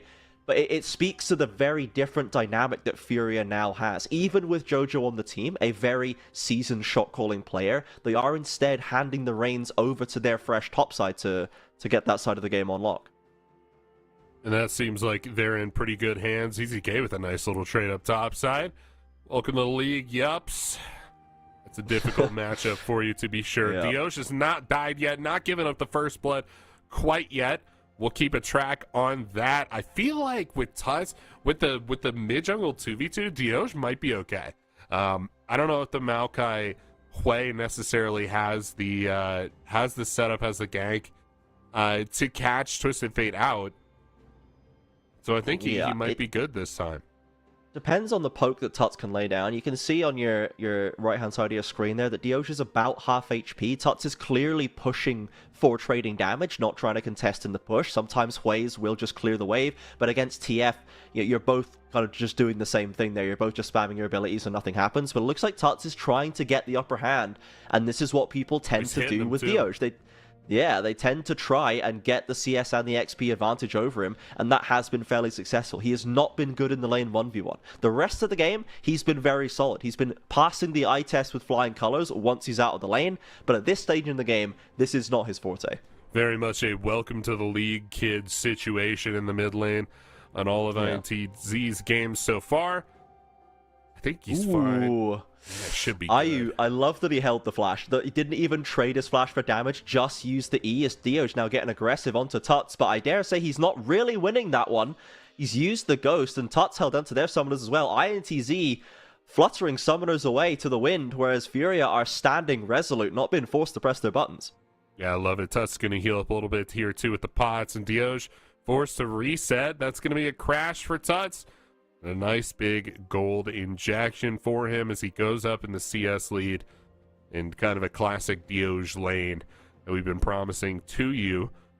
I take it back. I think Dioge is in danger. I think he could get first blooded, man. That was honestly really close. If Wiz had been in closer proximity, I think he maybe goes down just there on that engage. He certainly had the damage, I think, to fight with Tuts, but it's just kind of a weird fight to take for him. Yeah, it's tough to take that early for sure, especially if you're not 100% sure where Yampi is. The diving with the Sejuani come around the corner could be deadly for them, but there could be an option for that for sure. If Dioge is going to keep getting traded on like this, there could be some threat for him later on into this lane. You see ZZK holding a nice wave in front of his tower in the face of the Yups Renekton. And so far, a 600 gold lead extended by Furia purely off laning prowess before the 5-minute mark. It's rare that you see a lead that high just off the laning, but this speaks to the point that we were making about the strength of Furia's individual players. INTZ much more likely to find the advantage later on, and we've seen them mount a comeback or two already this split, so we certainly cannot count them out at this stage. Yeah, Furia up a little bit of gold. And maybe my prediction not so bad after all, eh? I always feel bad Still alive. predicting the opposite. I feel like I'm in that situation a lot.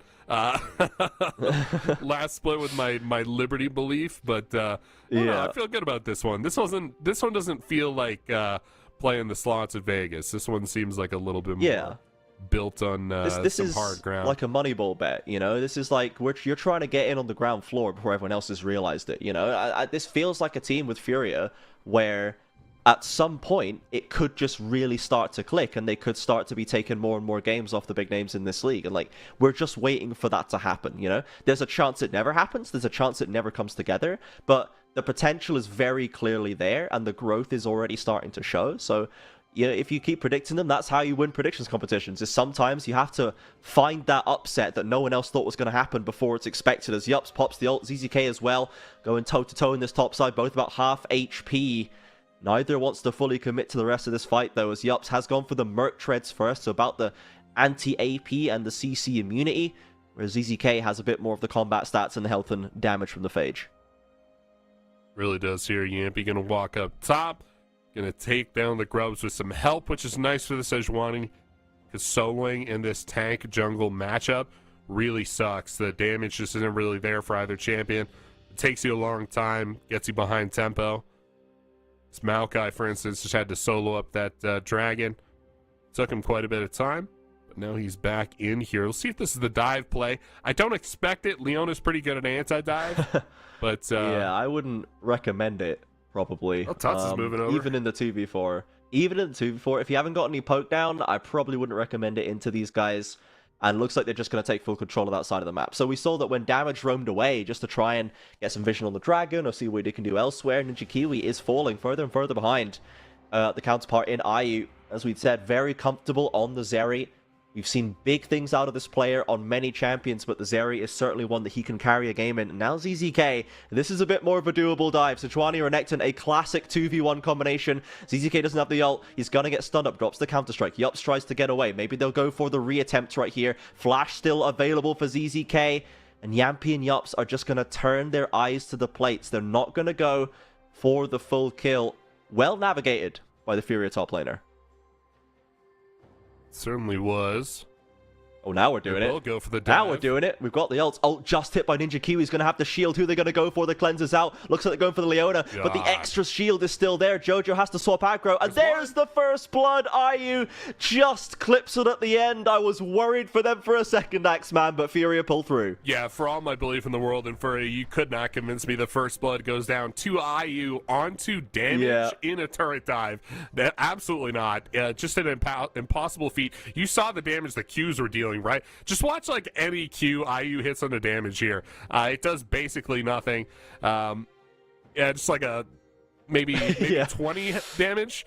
Somehow they're still able to get it down here. The Zeri W comes out, just barely catches out that Leona. Ninja Kiwi untouched through that fight. But yeah, I guess focus the Leona is the message here. I don't know.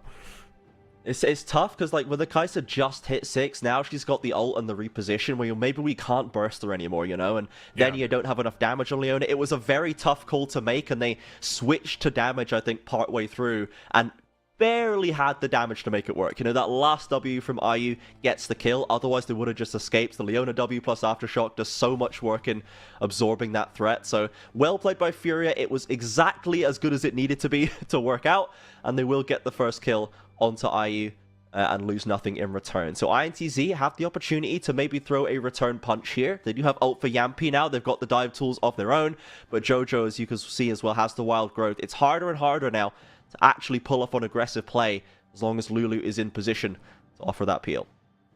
Certainly, IU in a very strong position.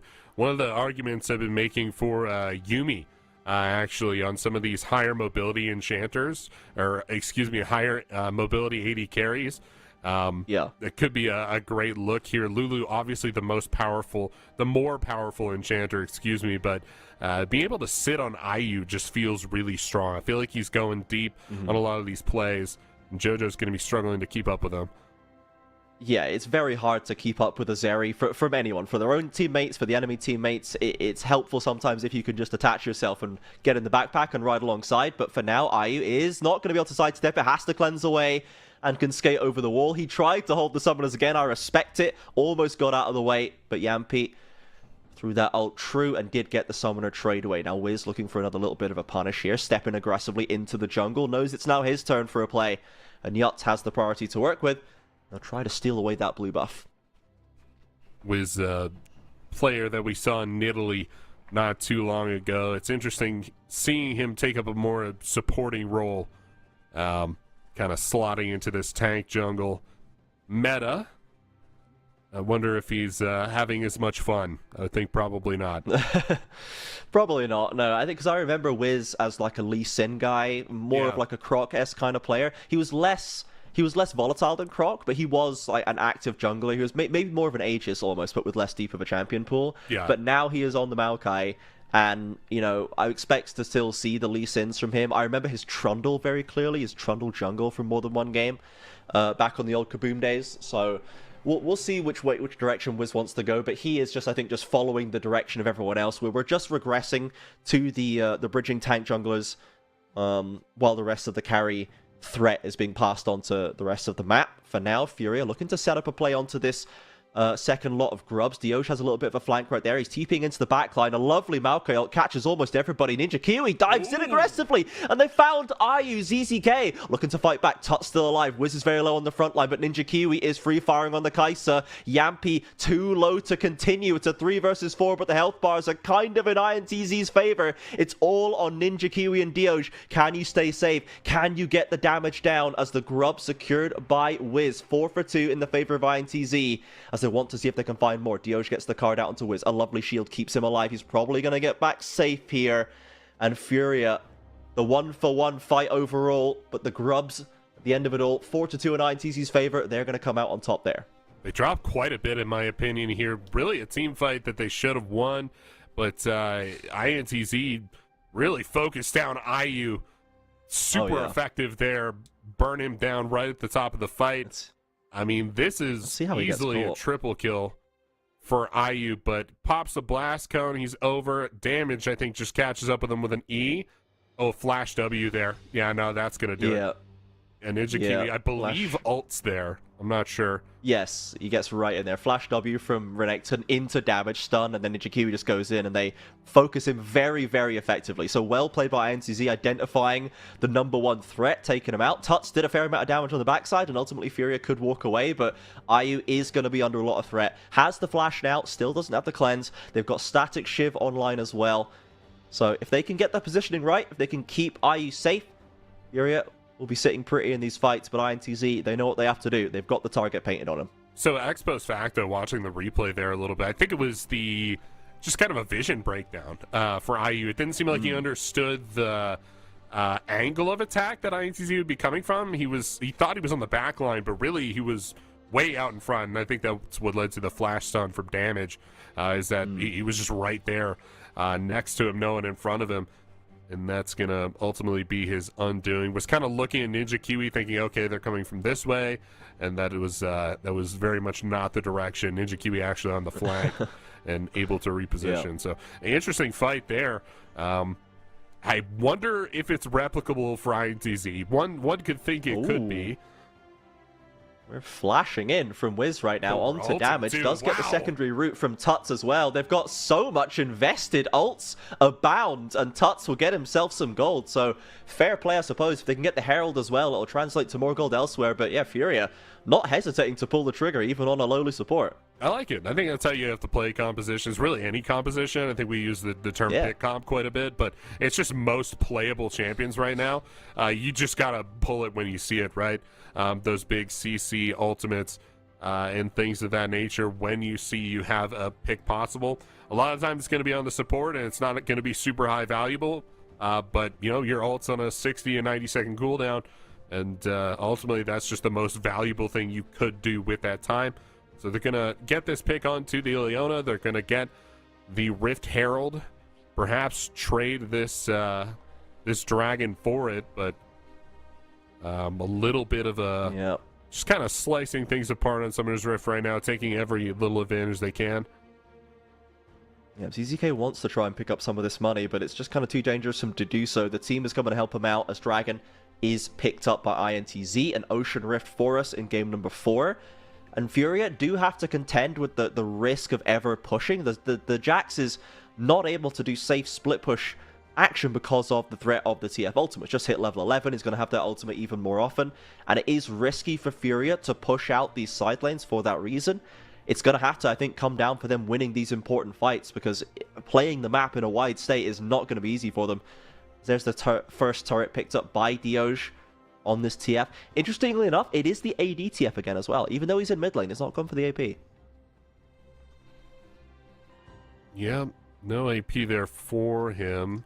No AP at all, basically, for the whole dang team, unless Ninja Kiwi is going to, pivot into the Nash's Crypt Bloom later, I suppose, but it's still mixed damage from the Kai'Sa, so there isn't going to be a lot of MR required, I think, for Fury as the game goes on. Feels like more of a Brunsey angle, maybe something he would go for. I think Ninja Kiwi is just here to build the all-in.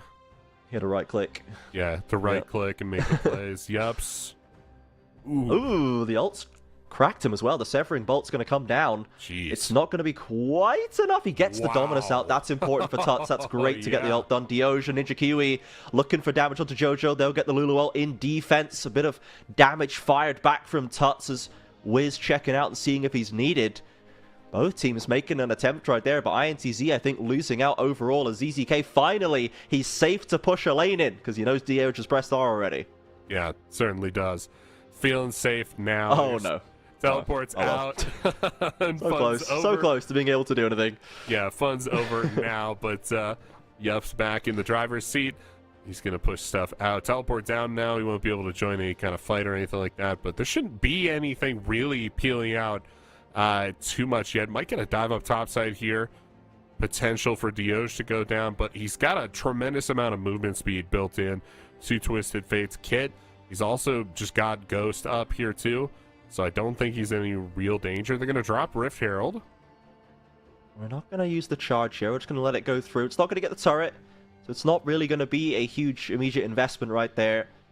Furia will probably stick around and try and chip away at it, trying to keep their own very rickety top lane tower safe.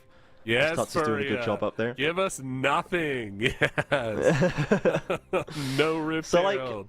Nothing. Yeah, as this goes longer, INTZ does have the better 5v5 comp, I think, on the face of it, just because they've got a simpler execution there.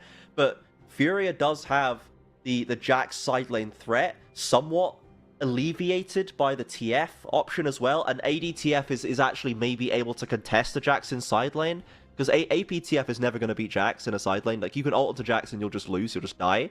But ADTF might actually win if you can kite it out, as speaking of winning, Yups has managed to get the flash away from ZZK. The Renekton's still very much a threat in his own right. Yeah, he's got quite a bit of damage down there. Popping the Dominus. And he's pretty scary, honestly. Good for him, good for Yups to be at this point in this game. Yeah, I think a lot of top laners are struggling a little bit. If you're not Makes or Super Clever, that is. Yeah, they're not having as big impact, and it just continues the trend of our Academy top laners promoting up to the main CBLOL and really not having much trouble at all. Really performing very, very serviceably, which is what we love to see. We love to see the talent coming out of our Tier 2 straight into the CBLOL, not missing a beat. That's what we love about that for sure. Oh, we love it. As it has slowed down somewhat, Furia holding on to a minor gold lead, even in Drakes, even in Towers. Maybe the upcoming Ocean Drake will give us something to fight about, as Furia seem to be happy enough just picking away the waves, slowly chipping away at that top lane tower, but they're playing the long game up there for sure. They really are. I said Makes, with his success, kind of offhand. They haven't won a game yet this split, but that's okay, right? That's fine. They'll be fine. Team diff, it's team diff. That's what I'm saying. Makes is so elo out. Under pressure. Oh, the Sejuani ultimate goes too far forward. There's a leap strike away, and Jojo there to cover him off. Ayu firing away. Maokai ultimate over, and now Furia's trying to turn it around. ZZK feeling a bit more confident right now. Damage dropping low. Dioj is on the flank. He's got good damage onto this Jax, and I think ZZK put himself in the wrong point there. A lovely shield from Jojo that keeps him alive, and the Sejuani will not be able to escape. INTZ scattered across the bot side jungle, picked apart by Furia. INTZ wanted that smoke, but Furia kited it back beautifully. Yeah, Sapling's not able to find Yups quite there in the end. But yeah, nice little double kill for IU. Good turnaround. ZZK walks out of the pick situation. And they turn the fight back on its head. Really, really cool stuff from them there. Good to see them turning their disadvantages into advantages. Finally getting some gold onto IU here as well. I think this puts them firmly in control of the Summoner's Rift. Up 3,000 gold now. And able to look at these objectives a little bit more seriously. This will be their second dragon. Here's that replay for you. I don't know if this is a good pick on the ZZK. So E connects here from the Leona, right? And you're thinking, okay, maybe. R goes Y from Yampy. At this point, you got to be thinking, all right, maybe we're a little bit too far in. Maybe it's time to leave. Yeah, maybe we're too far in. But after Solar Flare misses, what are we doing, fellas? No way. We got to get out of here, but it's just too late. They step all the way up into the bush and are left having to run away from IU, who just kind of hunts them down to the tune of 3 kills. Yeah, a bit pot committed for INTZ there. When they don't get the combo they need, it was time to walk away. Not a mistake I would expect INTZ to make very often, but this time they overplay their hand and Furia play it out so very well. Even in that team play, the individual skill showing. Jojo particularly, great Lulu ultimate from him, great shield onto Jax later on as well to keep him alive in the isolated 1v1 versus TF. Jojo is making a huge impact on the game, on this Lulu, and I'm glad that he's being allowed to do that. They're giving him the enchanters, and he is showing us what these kind of picks can do as Wiz aggressively goes forward onto the side. Tuts, though, is left on his lonesome on the front line. It's not a great spot for him, but INTZ, Ninja Kiwi just can't get any damage in. He can't step forward, and Furia are the ones standing as a group, standing shoulder to shoulder and walking out with another teamfight win. Nice polymorph there from Jojo. You love to see it. IU with the follow-up gets him another kill, and they're on to the Baron. Really good play on this one. Furrier running away with this game, and I'll take my prediction. Thank you very much. Thank you very much. Looking good. Yeah, it is looking very good right now. Thank you for saying that. 9-1, 5k with a Baron in the pocket. Let's take a look at that fight. I love Wiz just spotting them on the side and going, nah, you cannot walk there. That is not safe. It is not safe. Really good ultimates from Wiz so far this game. And catch out damage. Look at this polymorph. I really like this polymorph here. Dude, I'm just looking at Ninja Kiwi. Ninja Kiwi actually just holding H key, like for most of this fight. He is standing, doing nothing, because there is, presumably it's because there's a Hui fissure on the ground that he doesn't want to stand in. Like, fair enough, but he's completely impotent for like 90% of the fight. And I thought Tuts was getting caught out on the rotation for Fury. I thought they'd been a bit brash on that move, but when the Kaiser can't step forward and right click, there's actually no threat there. Well, the big boys are coming in from a good angle, right? They're coming in from the back line, and it seemed like that would be able to catch them out. And, of course, if you land CC from damage from Yampy there, Ninja Kiwi's able to ult in on top of them, but it just didn't happen that way at all. You're right, Ninja Kiwi was left out in the cold a little bit. Now for using this Baron to excellent effect. They're going to take all these structures out here, maybe push for an inhib. You see Yups resetting to defend. IU now shepherding this wave in confidently on the front line right now as ZZK is holding down the mid lane. INTZ need to try and find a way out of this scrap. Quick, sharp against the Baron. The double TP behind them seems to be the choice. The Malkael will slow the other side though, and Furia can slip away into the jungle, or maybe they want to opt for a little bit more. Dio still in the fight, looking for an angle. In deep goes damage, but he can't find the kills, and now Ninja Kiwi desperately trying to follow up, but he's just served himself up into the kill range for IU. And INTZ, it was indeed a desperation play, expertly manhandled by Furia, and they've got such an advantage now. The Baron wave stepping up to the base. They're at least getting inhib here, but there's a good argument for just ending this game out. It's only Damage who's coming back up in the next 15 seconds. And they're just going to try to end it. I think they got it here, Trajan.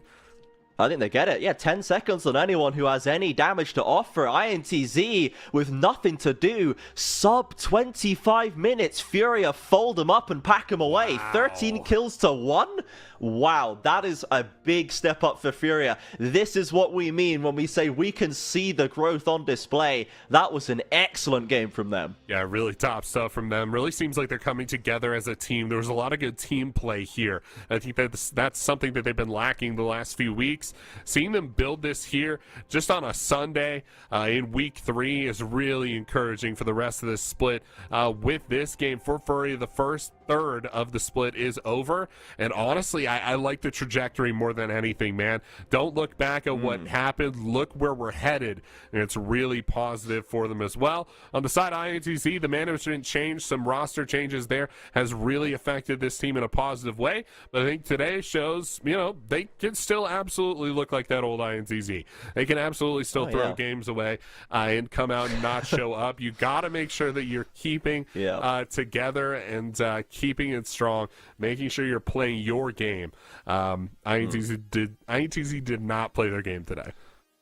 Yeah, I mean, we saw them go 4-0, not by smashing every game cleanly. It was by sometimes they'd fall behind, but then they would pick good moments to try and break the game back and find good fights and use their power spikes well. The moments they chose in this game to try and fight back were the wrong moments and not well executed on. They just did not make the best decisions here, and Furia had the run of the map from the first minute because they just picked lane matchups they were comfortable in, champions that they're skilled in and that they can express their skill on, and that's what they did. So they got themselves the individual leads, and INTZ just weren't able to find the cracks that they're able to exploit in other teams sometimes. So either Furia is not showing the cracks, which I doubt is actually true. I think INTZ are just we're maybe starting to see it's maybe not as consistent as it looked. Perhaps just a strong streak of 4 games, but they're not actually completely sold and locked in on the strategy yet. There's still work to be done there for them to make those right decisions more often than not. And that was just on display here today. And when you don't have the individual advantages, you've got to rely on the decisions, and they just were not on point this weekend in general, right? They're 0-2 Saturday and Sunday. Yeah, they are. I think a couple big meta points here. It's the second time we've seen an Academy top laner come up, have a great Renekton game, and still get shut out. I think that's kind of indicative of where we're at in the meta right now, is that, you know, you could be a good Renekton, but ultimately you need support from that bottom lane to get things going. Also, a good Lulu game? What does this mean for the CBLOL? Does this mean we're maybe transitioning more into hopefully this type of playstyle? I think it's been a long time coming for like X Factor AD carries who maybe don't need like the big engage from somebody as much as they just need someone to shield them or somebody to peel for them. I would love to see this more for like Frosty or like Curry. I think could be really good. Yeah, Curry's great on the range supports for sure. So I think this could be good for the league. It doesn't have to be Leona Nautilus every game, boys.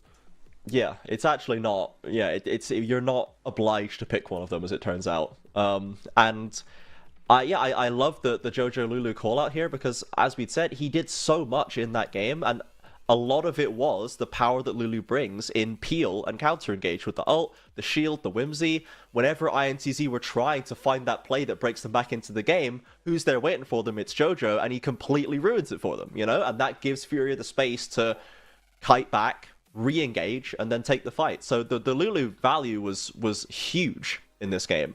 And I love that Jojo is able to go on picks like this, and that he is not forced on to always being the engager, always being the Leona Nautilus bot. Even on this team that is newer, that has some less experienced players, that is one of the most different than it was last split, with some of the most changes to contend with. So that's great. Love to see the way Furia is developing, and I hope we continue to see that, because even our top 3 of, you know, our 4-0s coming into this week, they're not looking infallible anymore. We have one more game to see if Fluxu can be the only one who maintains that streak and moves up to 6-0. They are going up against Liberty, so if they can't take that one, then, you know, it would maybe be the most CBLOL thing to happen, honestly, would be for Liberty to win now. But I don't think it's going to happen. And we'll see if Fluxu can step away as the rest of the pack is starting to stumble behind them. So stick around for just a few more minutes. Axeman and I will be back with the last game of the day, which is Fluxu versus Liberty. We'll see you then.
hold our heads up high and beat the drum to what we love.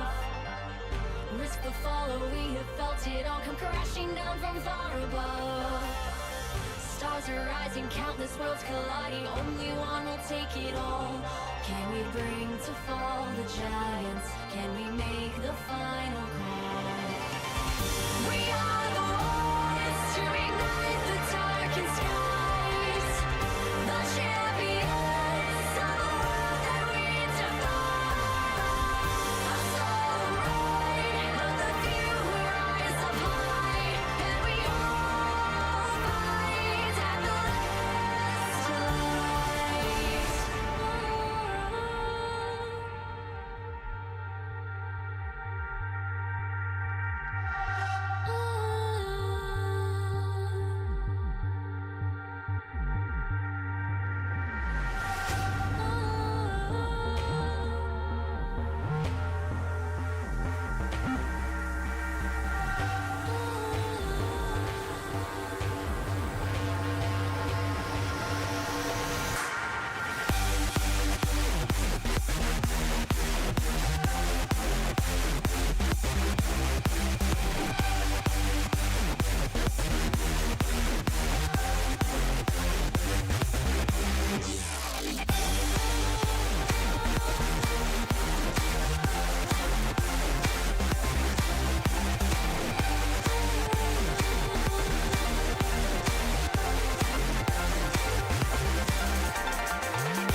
Welcome back, everybody. It's time for the last game of the day here on round 6. The Sunday here at the CBLOL English, Fluxu versus Liberty. We have had some upsets today, Axeman. We've had some unexpected results. Our clear, beautifully stratified league has started to coalesce a little bit more, but there's a chance for one team to stick around on top, and that's Fluxu. 5-0 right now against the 0-5 Liberty. Now is the time to put together a nice normal game of league and head to the 6-0, I think. I think so, too. If Fluxu managed to put together 3 uninterrupted weeks of just wins, I don't know what it's going to mean for the league. Surely it can't continue past that point, but getting there in and of itself would be monumental. We should get into a draft here in just a second or two. Might be up, actually. I'm not sure about that, but we'll get in here in just a second. But oh yeah, here we go. There it is right there. But for Liberty, I think a reckoning has been coming down the pipeline for them. They've played a lot of these losses really, really well. They just haven't been able to close out on some advantages that they've gotten, and other points have fallen behind due to some things I would say are not like super in their control. They've had a tough schedule as well. They played loud already, and a lot of teams have not. So it's been a tough go of it here. Drake here is always going to hover Evelyn. It happens every time. We got a B1 Talia, though. It's a little interesting. Yeah, the Skarner removed, so taking that one off the table. And we had from Fluxu some pretty specific bans. The Belvet taken away from Drake Hero, the Darius away from Makes. And then Liberty has just hard-focused Shinny, really, with the Skarner also catching Kiari and Astray there, plus the Maokai and the Sichuani. Shinny has really felt like the linchpin around which this new Fluxu has been built, so I understand them targeting him. However, as we can see by the Xin Zhao hover, you can't ban out this style of jungling. There's too many junglers that fit that role right now, and they've not really been able to do that. The Xin Zhao is perfectly fine into basically everything, and with the Senna option for Macau, I'm assuming this is for Macau. You know, this is we tend to be going for the non-traditional AD carries for him right now. This does potentially open up some punish to be had there. The Jinx already locked from Trigo. He's not gone for the Jhin, which he has gone for multiple times. And Trigo, we tend to not see go for the heavy scaling attack speed based AD carries because it's just not necessarily his forte. We've had one Kog'Maw game, but it's a little bit of a step outside the norm to see the Jinx picked up this early, I think. I think so too. There's like one other game I'm remembering. I think it was Ninja Kiwi that had it at some point. But other than that, yeah, I don't think we've seen Jinx at this position in the draft quite like this. But it'll be Senna Nautilus. The response, reliable, right, from Mikal and Cavallo. Love me some Cavallo Nautilus. I think that might be his best champion, so we'll see how that builds out going into this game. Twisted Fate banned away, Olaf taken away from Makes. They're really trying to put Makes in a hole here, and I don't think they realize you don't want to do that. Makes is a pretty good champ pool, I would say, for himself. I like the denial of the TF away from Liberty to try and take that away from Kiari, the full bullying. There is still a Kennen that we know Kiari can pull out if he wants to go ranged, but Kiari generally has been more of like a team fighting player that often leads into the bruisers and the melee champions, but we know he can do ranged if needed. So I wonder if we give Makes probably the final counter pick here for Liberty to try and fix that matchup. It's been heavily targeted against Liberty because they know how strong Makes is in the early game, and the Rumble as well feeds into that. A lot of top lane presence in this pick ban overall. Oh, it's not going to be the Poppy, is it? Yeah, this is jungle. They're locking in. Not the biggest fan of Viego. I guess Xin Zhao's down, so, you know, that's something. Vi, I think, is available, though. I think Vi, for me, is a little bit more efficacy than Viego does, but, yeah, they will give Makes that last pick for Casanti. Oh, sorry, for a counter pick. It's going to be Casanti, but... probably, yes. Fluxu are hovering the Yuumi. I think the Yuumi is so good here, man.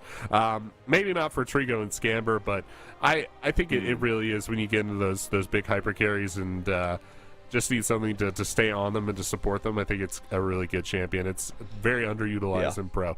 But Braum is the lock-in. Now looking for a top laner for Kiari to blind. Oh man, where are we at with the bans? Yeah, you mentioned the Ken, and I think that's probably going to be the safest bet for him here into the Casanti matchup. Yeah. We've had like you're gonna 5 get top lane bans.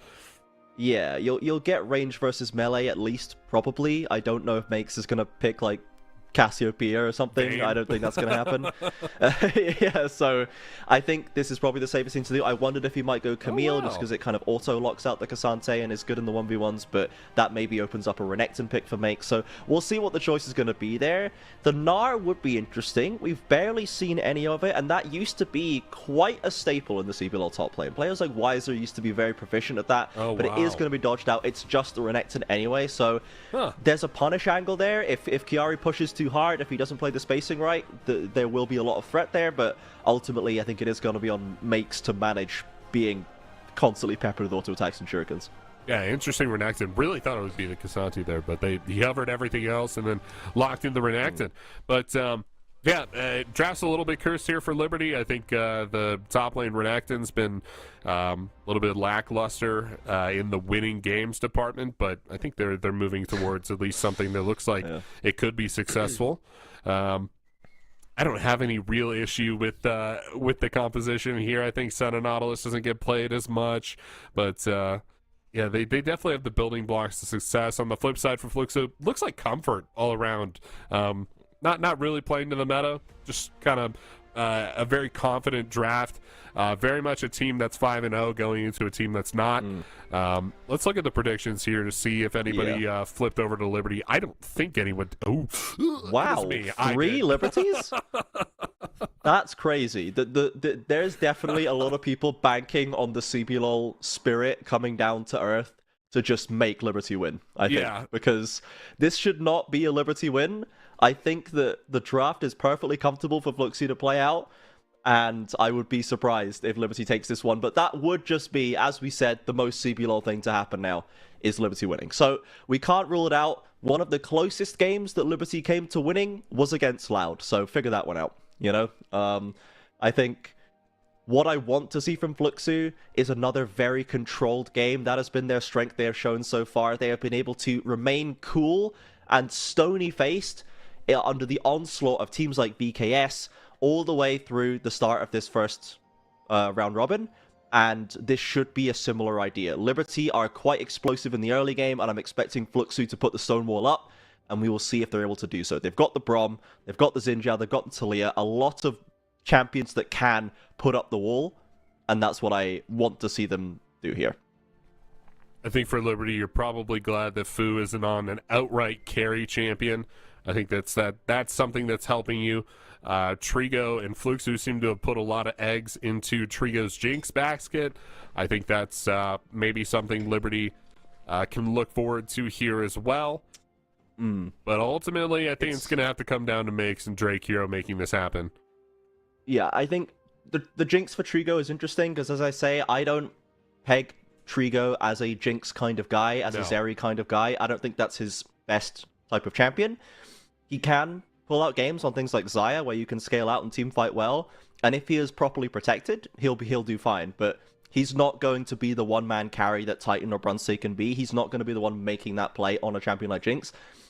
It's going to be up to Chiari, up to Shinny, and maybe up to Scamber to do that, and that has been one of the best strengths of Fluxy, right? Shinny has been just leading from the front the whole way, and for my money, Scamber as well has had a really, really great start to this season. They're going to go at it level 1 with the Brom passive. It's not going to quite get procced. Cavallo with the shield wins that trade out, but I think tying Scamber to Trigo a little bit more directly with the Brom, it's not as easy for him to roam across the map and make plays elsewhere. Might hurt Fluxu a little bit, but overall, I've been super happy with how Scamber's been playing. Yeah, Scamber's been up pretty good, less successfully so, but I've been liking Cavallo as well. I think the Nautilus with the Senna here is going to give him a lot of agency to be able to show what he's actually got, where he hasn't really had that much agency in the past 5 games. So hopefully get to show his stuff, get to show that primary engage that he brings to the table. Fu dealing so much damage in these early trades. That's not how the matchup should go. It should be Pilot dishing out this damage, but Fu, just such a good mid laner, man. He is. really a standout. A standout before the rest of the team was a standout. You know, he was there before anyone else was thinking it was cool to support Fluxy, just overperforming. Yeah, he's exactly. been doing this for a while. The rest of the team has just stepped up around him, and now we have a 2v2 in this top side. They don't know Shinny's there. They do now. But Makes and Drake Hero are the ones caught between two turrets. Let's see if they can make it work. They've got big burst onto the cannon, but he flashed away to safety, and now Drake Hero is left in the 1v2. Makes is too low to help. And Liberty, again, exactly as we predicted, the explosive moves from Liberty just shut down by Fluxy. That's incredible. Drake Hero blows Flash there on that play, too, to get in onto Chiari. They trade Flash for Flash. Makes flashes away defensively, I believe, there. Oh, here's that replay. We'll get it. He might flash for the stun, actually. Yeah, he flashes for the stun. Drake Hero actually ends up flashing defensively. And just don't have the damage. Yeah, to do they this. don't have the damage. They don't really at all. And I don't think anybody took a tower shot there.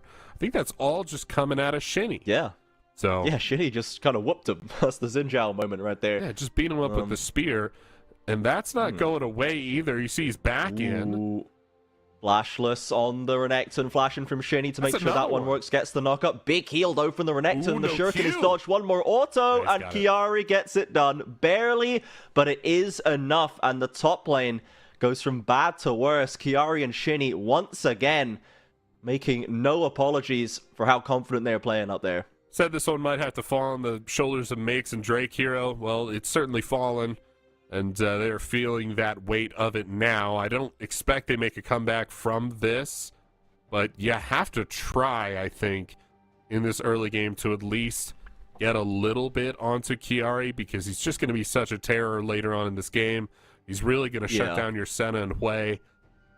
And your comp doesn't have a great way to deal with that. Exactly, right? Shinny's going to try and counter gank potentially mid as well. He's currently working on the Raptors. Is semi on vision, dropped to pink, I think, but Liberty knows he's around there, and they're not going to pull the trigger. The threat of the Xinjiao, again, warding them away. The Drake Hero he is just hanging out in the blue side jungle. He does not seem to be dissuaded from sitting in Shinny's space, but not going for the aggressive dives quite as much anymore, and we might see them make another attempt at the play onto Chiari, who is now flashless. Yeah, you just have to make this play for Drake Hero. There's too much invested into this side of the map. Oh, that's big damage. It's well played. There it is. They don't have the tools anymore. Shinny slightly behind the curve, and finally Liberty manages to get that one done. They'll crash a big wave as well. Chiari with no TP. That is going to get them the advantage. Look at the CS numbers in that top side as bot lane is going off right now. Cavallo has to flash over the chompers as Scamber and Trigo, again, making aggressive moves, trying to press the advantage there. But yeah, to reiterate, that top lane difference is now opening fairly wide. There's a small lead still in the side of Chiari. I think that might not be true because he has the first blood, I think. But is that worth 20 CS, really? Is it? I'm not sure. It is. I'm not sure. I think it's going to come down to Alternator versus Longswords here. I'd probably take the Alternator, but Makes also had the level on him just a few moments ago, and that might end up making the difference here. It's not going to give them grubs, unfortunately, but Drake Hero's still pathing topside. Continuing here. Let's have another 5v5. Makes just got level 6. That could be massive for this fight. Fluxu do not want to get involved with this, I think, anymore. They've already got the grubs. Mikau has even rotated up here. So let's just call that one done, and Fluxu will walk away. Here's a replay of a mid lane fight that we might have missed. Yeah, this just should go firmly towards Pilot, but I mean, you're seeing it from Fu. Great flick there on the Pilot. Yeah, just caught him right out. Pilot's even up a little bit of XP, had level 6 there for that play. It just didn't matter. Fu's going to flick him through the rocks. And if I knew any Tilly ability names, that might really help out my casting here. But he's going to get flicked through the rocks and win that play. I believe Pilot blew Flash there on that play there. I think so. That's the step away right there. Fu again, always keeping the threat up. Pilot as well, not to be underestimated in mid lane by any means. Probably, if not the clear over performer on Liberty, even last split when they made that run almost into playoffs, Pilot was very much a standout on that roster and is still a very, very competent mid laner. As he is more or less even in this lane. Drake Hero makes his presence known as well as he heads back onto this top side. And Fluxu holding on to a small gold lead. Functionally even is the gold right now. You can see very minor differences. And then the bot lane just split between Cavallo and Trigo. But it does really feel like the Jinx and Braum, they've been in control down here as a hook lands from Cavallo. Ult as well. Flash away from Braum. As soon as I say it, suddenly it starts to go wrong. A W from Senna lands, but the hook cooldown not quite there. And they will have to back away and give some respect. Or not. Or he could just try and kill Macau. Or we could just try and kill Macau. He's got the ultimate there. Cavallo's going to have to body block it. Trigo and Scamber not to be intimidated. And now in this topside jungle, Drake here has been living here all game. Ults away, but still caught with the stun. And Fu comes in, forces the flash. Doesn't find a seismic shove onto Makes as well. And the Liberty topside will escape unharmed. But certainly sweating a little bit more than before. I'm expecting the rocket any second now. But Trigo... He's not throwing it yet. He's holding it. Yeah, he's holding on to it now. I'm not sure if he's looking at it for Mikau, potentially. Yeah, Cavallo's definitely staying in front of him here. So, yeah, might not just end up throwing that rocket at all. But it looked like good picks there for Chiari, but they weren't able to quite get onto Drake Hero for the play. Fu's going to roam over there, too, with Weaver's Wall. But they don't find anything ultimately. I think that play works here in another couple of minutes, so Liberty, you got to make something happen. Ooh, ultimate from Makes right now. Catches onto Chiari. It's big damage to open up. Shinny is not really near enough here. Chiari's got a flash. You can see him pathing right over to his jungler. And Drake here going, I wonder why he's walking this way. I wonder who's in that brush. And they don't love that 2 versus 2, especially Drake here without the ult, without the flash. Shinny has all the buttons to press, and Viego just has none. No, he doesn't have any. Makes is going to keep his rage up here for the time being. But now Scamber's here, 3v3. No Dominus left. Scamber needs to get those stuns up. Shinny gets chunked down before the fight can even start. A flash is picked up by Chiari. Doesn't quite have the slicing maelstrom. And Fluxu not in the best position. Shinny holding onto the ult. Might have to pop it. Doesn't get stunned. Macau looking for a W. Catches Chiari. Now Pilot and Fu rotating up again.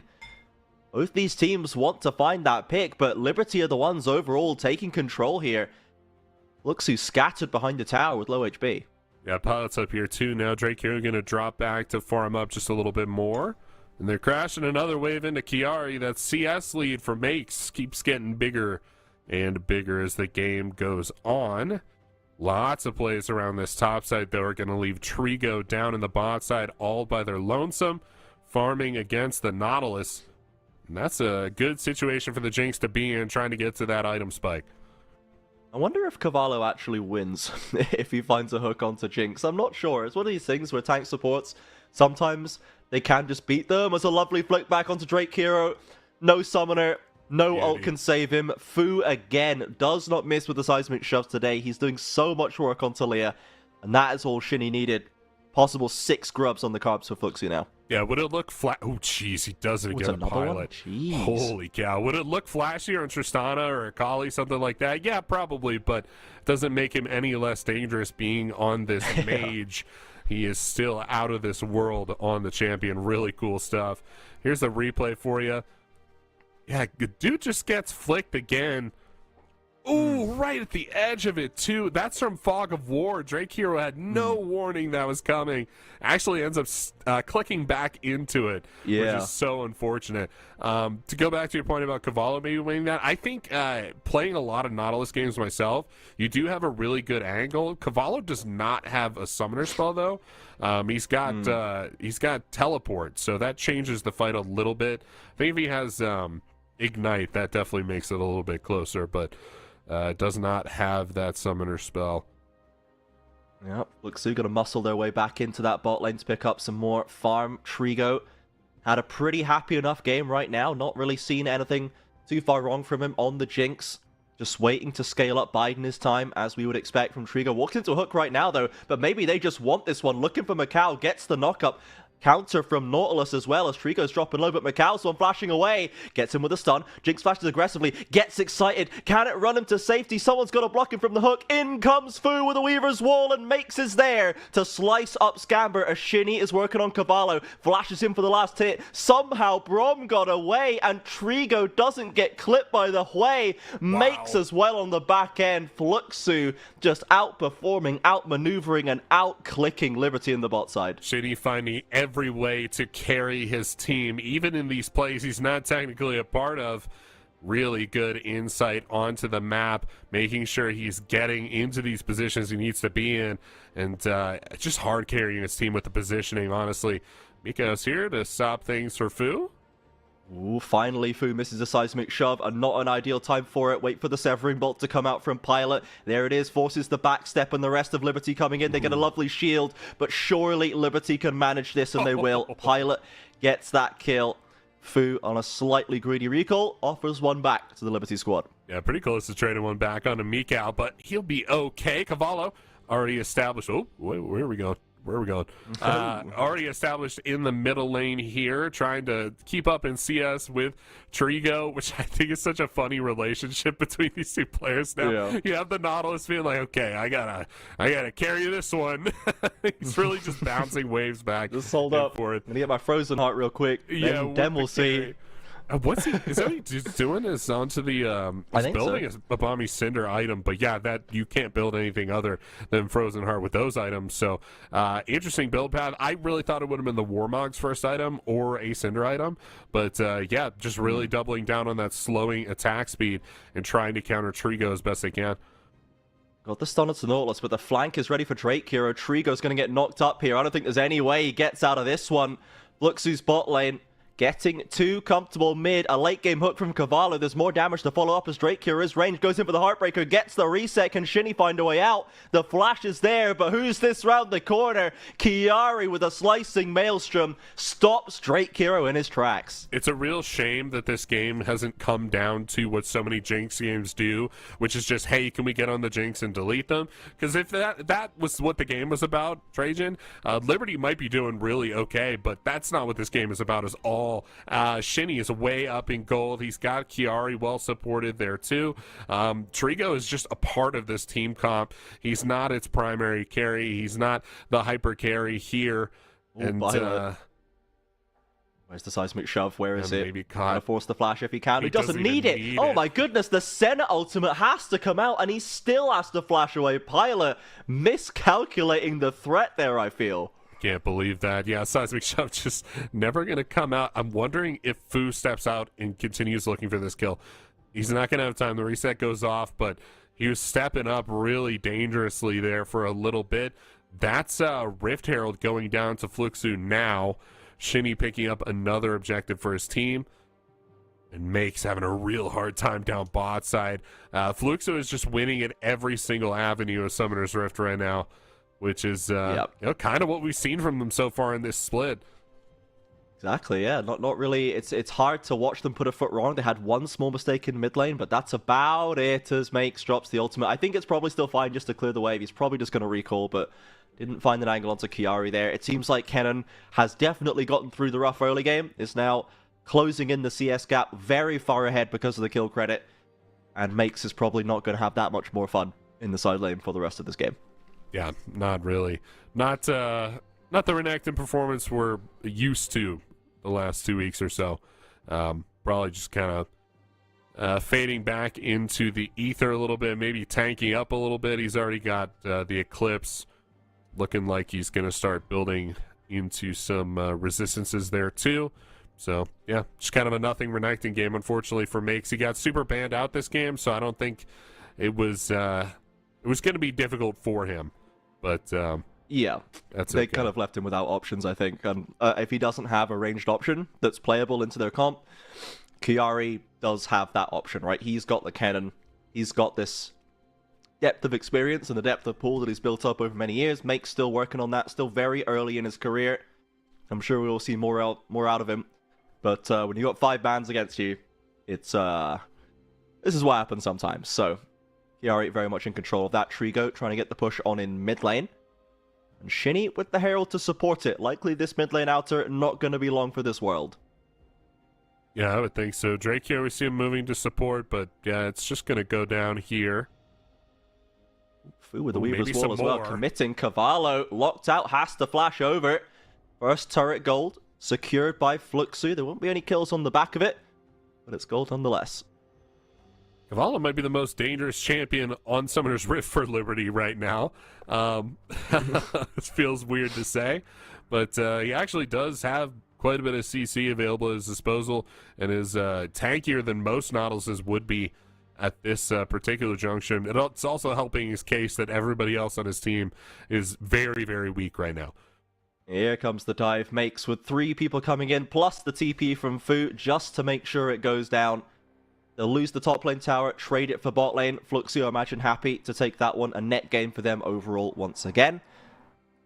As Drake Hero had passed up to top side to probably try and catch Fu with a lazy step up to that top lane turret. Rabadon's finished for Chiari here at the 18-minute mark. He is 2 items deep. He has maximum damage on this Kennen. Drake Hero, Pilot, Mikau, anyone, to be honest, who gets caught in that ultimate is going to feel it. Yeah, you're definitely going to feel it. I would say. No one else has 2 items, I don't think. So that's the strongest champion out there right now. Ooh, you buffered it. Nice buffer on the hook, but there's just too much CC, I'm afraid. Cavallo cannot get away, and they've got the follow-up prepared onto Mikau as well. Jinx Rocket goes wide, but it was not required. Lovely punish by Fluxu there. And let's see what the choice is. They've got a dragon to take if they want. They've got a mid lane push going. The world is their oyster right now. It really is. Chiari going to take down that top side turret. We'll cut back to the middle lane, though, as they're taking the camps on the way out. Back to the dragon. Double teleport on Chiari. Now, I don't think this is going to work. They've got Drake Hero, just in case. The flashes are traded. There's a stun coming up right here. Slicing Maelstrom is there. Severing Bolt's enough. Hey. They do get there. And I think probably the recent addition of the Merc Treads and the Hex Drinker for Makes had a big part in that one. Was able to actually tank up the Slicing Maelstrom. It did take 2 TPs and a rotation from Drake Hero, but, you know, it's a kill is a kill. Certainly is a kill. I think lending itself to Makes a little bit there was that Chiari was trying to get out and not trying to kill Makes. So it was probably helping him out a little bit there too, but still pretty encouraging seeing Makes take the solo kill there. There were teleports out from Pilot and good positioning from Drake Hero too, but ultimately that's just Renekton damage, killing the Chiari who had 2 levels on the Renekton at that point. So really good kill for him there. Yep. Full damage Kennen may be. He certainly hurts, but he cannot really withstand the punishment. Loses out some gold there for Make. Still 2,000 gold ahead of the counterpart in top lane there, but, you know, we've got to work with what we got right now. As the overall gold lead for Fluxu is over the 5,000 gold mark at 20 minutes. It has been it's felt relatively slow-paced. There has been a lot of punishing from Fluxu, trying to counter what Liberty's game plans have been. And there have been a couple of nice catches from himself in the mid lane, as right now Liberty's trying to find one, but Fu is ready. Another big blower in the mid lane. X-Man as Cavallo flip back on the front line. Drake Hero on the flank, trying to find a kill, trying to find a reset as Shinny is entirely in control of the mid lane. Backs away from Mikau and Pilot, though, with the Spire and Despair is a lot. Mikau comes in, or Chiari, I should say, finds a kill on the other side as Makes nowhere to be seen. There's the stun. Fluxu, they outlast Liberty in the mid lane play. They'll make it 2 kills for 1. Trigo's got a Jinx. Tell your friends. Holy cow, has this team ever leveled up in the offseason? Would not have predicted this from any of these players coming out of last split, but they certainly got it in hand now. And they've proved themselves into far better teams than Liberty as well. So it's not just the strength of the opponent here. This just is Fluxu now. Yeah, this is just the world that we live in at this point. Scambert covering off Drake Hero. Fu as well, blocking out the Liberty members from getting into range. Drake Hero with no flash. It's going to have to be an ult over the wall if they let him get in range. He is going to be there. He can go for it, but Chiari has pulled the trigger on an ult. He's already fallen down, though. The damage is not looking great. Shinny's got the Baron, and now maybe Fluxu just need to run away. It's a little messy, not ideal, but they'll take 4 Baron buffs and leave. Yeah, a lot of changes to the items that left Chiari with no access to stasis for these big fights. which does make the full damage cannon a little bit worse. Not totally unusable, but it definitely would have helped them in that fight. Get this mid lane turret down. I don't feel like he did that much damage either, to be fair. It feels like the ult did not hit super hard. Maybe just the Senna shielding and healing coming through there, kind of mitigating it a little bit, and there's a couple of Merc treads on deck. As now, Fluxu getting aggressed on, but Shinny just wants to call, goes straight in for Macau, pops the ultimate, he's currently holding the front line, Fu over the wall, looks for damage, Drake Hero's low, Shinny's lost the defenses, has to stick with the fight though, he's gonna drop lower, Spiraling Despair is there, but it doesn't matter, Fu has broken the backs of Liberty, the Crypt Bloom heals come out, and all of a sudden Fluxu's sitting pretty. Yeah, so many of the members of Liberty have itemized specifically for Fu and Chiari that when Shinny and Trigo join the fight, it's almost like a cheat code. They're just doing free damage at range. And for Shinny, just waiting through the damage as well. So many defenses were built by big damage carries from Liberty that they don't take that much damage. Yeah, you can see the damage getting laid down by Shinny and Trigo in these fights. It's just, it's incredible. Yeah, it was another good attempt by Liberty. They really wanted to fight for something there, and maybe there was a chance to look for Shinny, but ultimately, Fluxu was ready to back him up, and they've got mid inhib down, bot inhib soon to follow with the Baron buff, still with minute 20 on it. It's a plus 5,000 Baron power play already. The Dragon up in 50, but I dare say it's going to be something of an afterthought. The Soul is not going to be soon, and with a fight like this, Fluxu's going to be ending this game before long. Certainly has. Here's this replay. Look at Shinny. Where's the health bar going? It's not down. I'll tell you that. Doesn't take any damage here. And just kind of waiting through everybody. You see Trigo free firing over the wall. Has to catch up with the play a little bit here. As soon as he does, though, everybody just kind of dies. They fall like little men made of butter. Yeah, exactly. As now they're pushing onto Cavallo once again. Pilot over the wall has great counter damage. Chiari has to flash away. But Trigo's got that kill. Trigo's gotten excited, and that's just the end of that fight. Hib's still down. Fluxu, they don't have a wave to work with in topside, so if they go for the end, they need to just try and push it through Raw. They don't seem to want to do that. The Baron's about to run out, and they have a Dragon to peel back for. So it looks like they're going to call the slow and steady option, as has usually been their style in this season. It's not the frenetic gameplay of last time, with all the rookies coming through. Kojima staying these people that really want to just try and flex their muscles a little bit. This new improved Fluxu is very controlled, very calm under pressure. And they have shown that again in spades today. Yeah, it seems so weird to be calling this like a kind of happy ending story for Fluxu so early in the split. But that's what it does feel like, right? For players like Fu, for players like Chiari, who feel like they've just been waiting so long for their moment. Feels really good to finally see everybody come together under the Fluxu banner like this.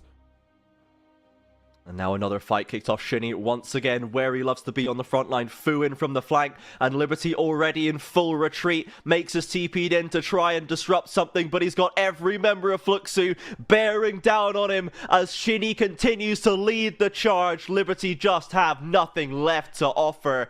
The fight after fight goes the way of Fluxu. They may not have the Baron, but they've got 3 dead. Waves coming in mid and bot. They're looking to end this game right here. They really are. I don't think Liberty can stop them either. Pilot's got some wave clear. Not a little bit, but the super minions are pretty tough. One tower falls. Pilot has to flash away. Drake Hero doesn't stand a chance anymore. The Viego just did not hit today, and Fluxu will stand solely in first. 6-0 after 3 weeks of play. Nobody would have predicted this. Not a single person, I dare say, would have predicted that Fluxu out of all the teams would be number 1 here at this point. But here we are. Definitely not. And so many of the statistical anomalies that we see in CBLOL, you recall last split when week 1, everybody was 1-1. Stuff like that, we like to call it like just like statistical anomalies. Like, yeah, it happened, but there's not really any rhyme or reason. You can go back through every one of these Fluxu wins, and it's well-earned, right? They're not lucking out into these wins. They're not like coming out with, oh, hey, we got a level 1 triple killer and an 80 carry. Hey, whatever, right? We're just going to win this one. They're all very well-earned, very well-played games. And you like to see this for Fluxu. You like to see a team really lock in and show what they can do when they just lock in on the team play, when they lock in on being able to capitalize on their advantages. Bro, look at these smiley boys. Look at these happy wee lads. That warms my heart, Axeman. They look Like the oh goodness gracious no. me. Okay, I can't support With the this. Gangnam Style? Okay, Wow. I was on board. I was on board, Fluxu. You had me going for a second, but the Gangnam Style is I can't endorse that. I like to think of Okay. this as like a reference to the last time Shinny was in the CBLOL was when Gangnam Style came Yeah, out. it was so long ago. Gangnam Style was a topical meme back when Shinny was playing last time. Holy cow! That just to My put word. that into context for anybody who was born after 2001, that song came out when I was in high school. So that's an old reference to yeah. make it. Yeah, I'm pushing 30 now, and that's when I was still Yeah. not allowed to live on my own. So I think. Jesus Christ, Fluxu. Okay, so they've put that win together. They've earned themselves a little bit of tomfoolery. Fair enough. I suppose. And yeah, young players with some well-placed veteran influence. Trigo as well, coming out with, as you said, great Jinx game. Props to him. You know, looks perfectly comfortable in this pick. Only one small mistake from him all the way through the game by getting a little too confident on mid-wave. But if we're going to start punishing Brazilian AD carries for being too confident on mid-wave, we'll do AD carries left. So let's not. We won't tar him with the brush too heavily there. But yeah, it's just like a no-notes kind of situation. It's like, Fluxu, I love what they're doing. I love the way they approach the game. I love their drafting. It's all good, man. Yeah, that's it for me too. I mean, they threw a lot of top lane bans at Makes, but a lot of those are just general meta bans too. I mean, like there was an Olaf ban in there. I think they banned Jax against him there too. So Kiari really taken a lot of champions off the board that aren't just good for Makes, but if they can replicate this playstyle, they can beat a lot of top teams with this style too, right? Like if they can draft this way into Loud and take Robo out of the picture with a draft like this and still replicate success on champions like the Kennen up top side, you said another couple champions that Kiara has in the back pocket there too that you could potentially fall back onto. I think Fluxu has a chance at really winning out here and having a really successful season. Yeah, 100%. If they can just keep this one rolling, the rest of our top teams have started to show cracks. VKS are back on the winning streak, 5-1, close behind them, but we've already seen Fluxu dismantle VKS without too much trouble, so we're now looking for who's going to stop Fluxu right now, and maybe that needs to be Loud, maybe it needs to be Pain, maybe it needs to be one of our old guard teams to step up and show Fluxu what's what around here, because at this rate, they're just going to run away with it, and that is not something anyone would have expected. So, quite an interesting day, honestly, of CBLOL. Some very surprising results. Fluxu putting up a great win. The Furia game was great. Love to see the performance and the growth coming out of our teams as well. Pain putting the dub up. Los Grandes and Liberty still just hunting for that win, man. They're hunting. And we'll see if they can put one together at some point. But I guess here's my last question to you, Axe. Who do you think's going to get a win first, Liberty or Los Grandes? It's got to be Liberty, dude. Liberty or... Really? Yeah, it's got to be Liberty. I feel like the problems Lost are having are so solvable. But like if you asked me 2 weeks ago, I would say Lost because like it was like okay, just solve this one issue and then it's fine. Yeah. But it's been so long now that it's like okay, I guess we're just not going to get it. Liberty have a better chance of getting a win now than you do because apparently we just don't like have systems in place to be able to move our team forward and progress. It's all about trajectory with me, man. If you're having like consistently better games and you seem like you're working towards something, that'll put you in my book way higher. Lost just feel like super stagnant, like they never took off. Yeah, maybe it's just that like the formula for last season just worked. It worked really well, and we didn't actually see them grow too much. And now the formula doesn't work. And now there's just nothing. There's no movement. There's no path.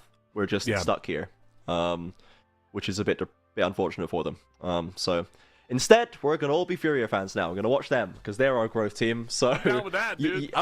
you were there before anyone else through Fair Axe, man. You've been standing Furia way before there was any legitimate reason to do so. So so now he's cashing in on what we're seeing right now. So we'll have to tune back in. You guys have to tune back in next week to see if they can continue that one. The first match is, in fact, Liberty versus Furia, so that'll be an interesting one. But for now, that's going to be all from us. I've been Trajan, joined by Axeman87. Thank you, everyone, so much for watching this weekend. Of course, follow us on Twitter, CBLOL_English, the TikTok, CBLOL English, Twitch, CBLOL_English, and come and join us on our community Discord, chat to us, ask us questions, get involved, and follow the region that we know and love. Thank you so much, everybody. Have a wonderful rest of your Sunday, and we will see you next week.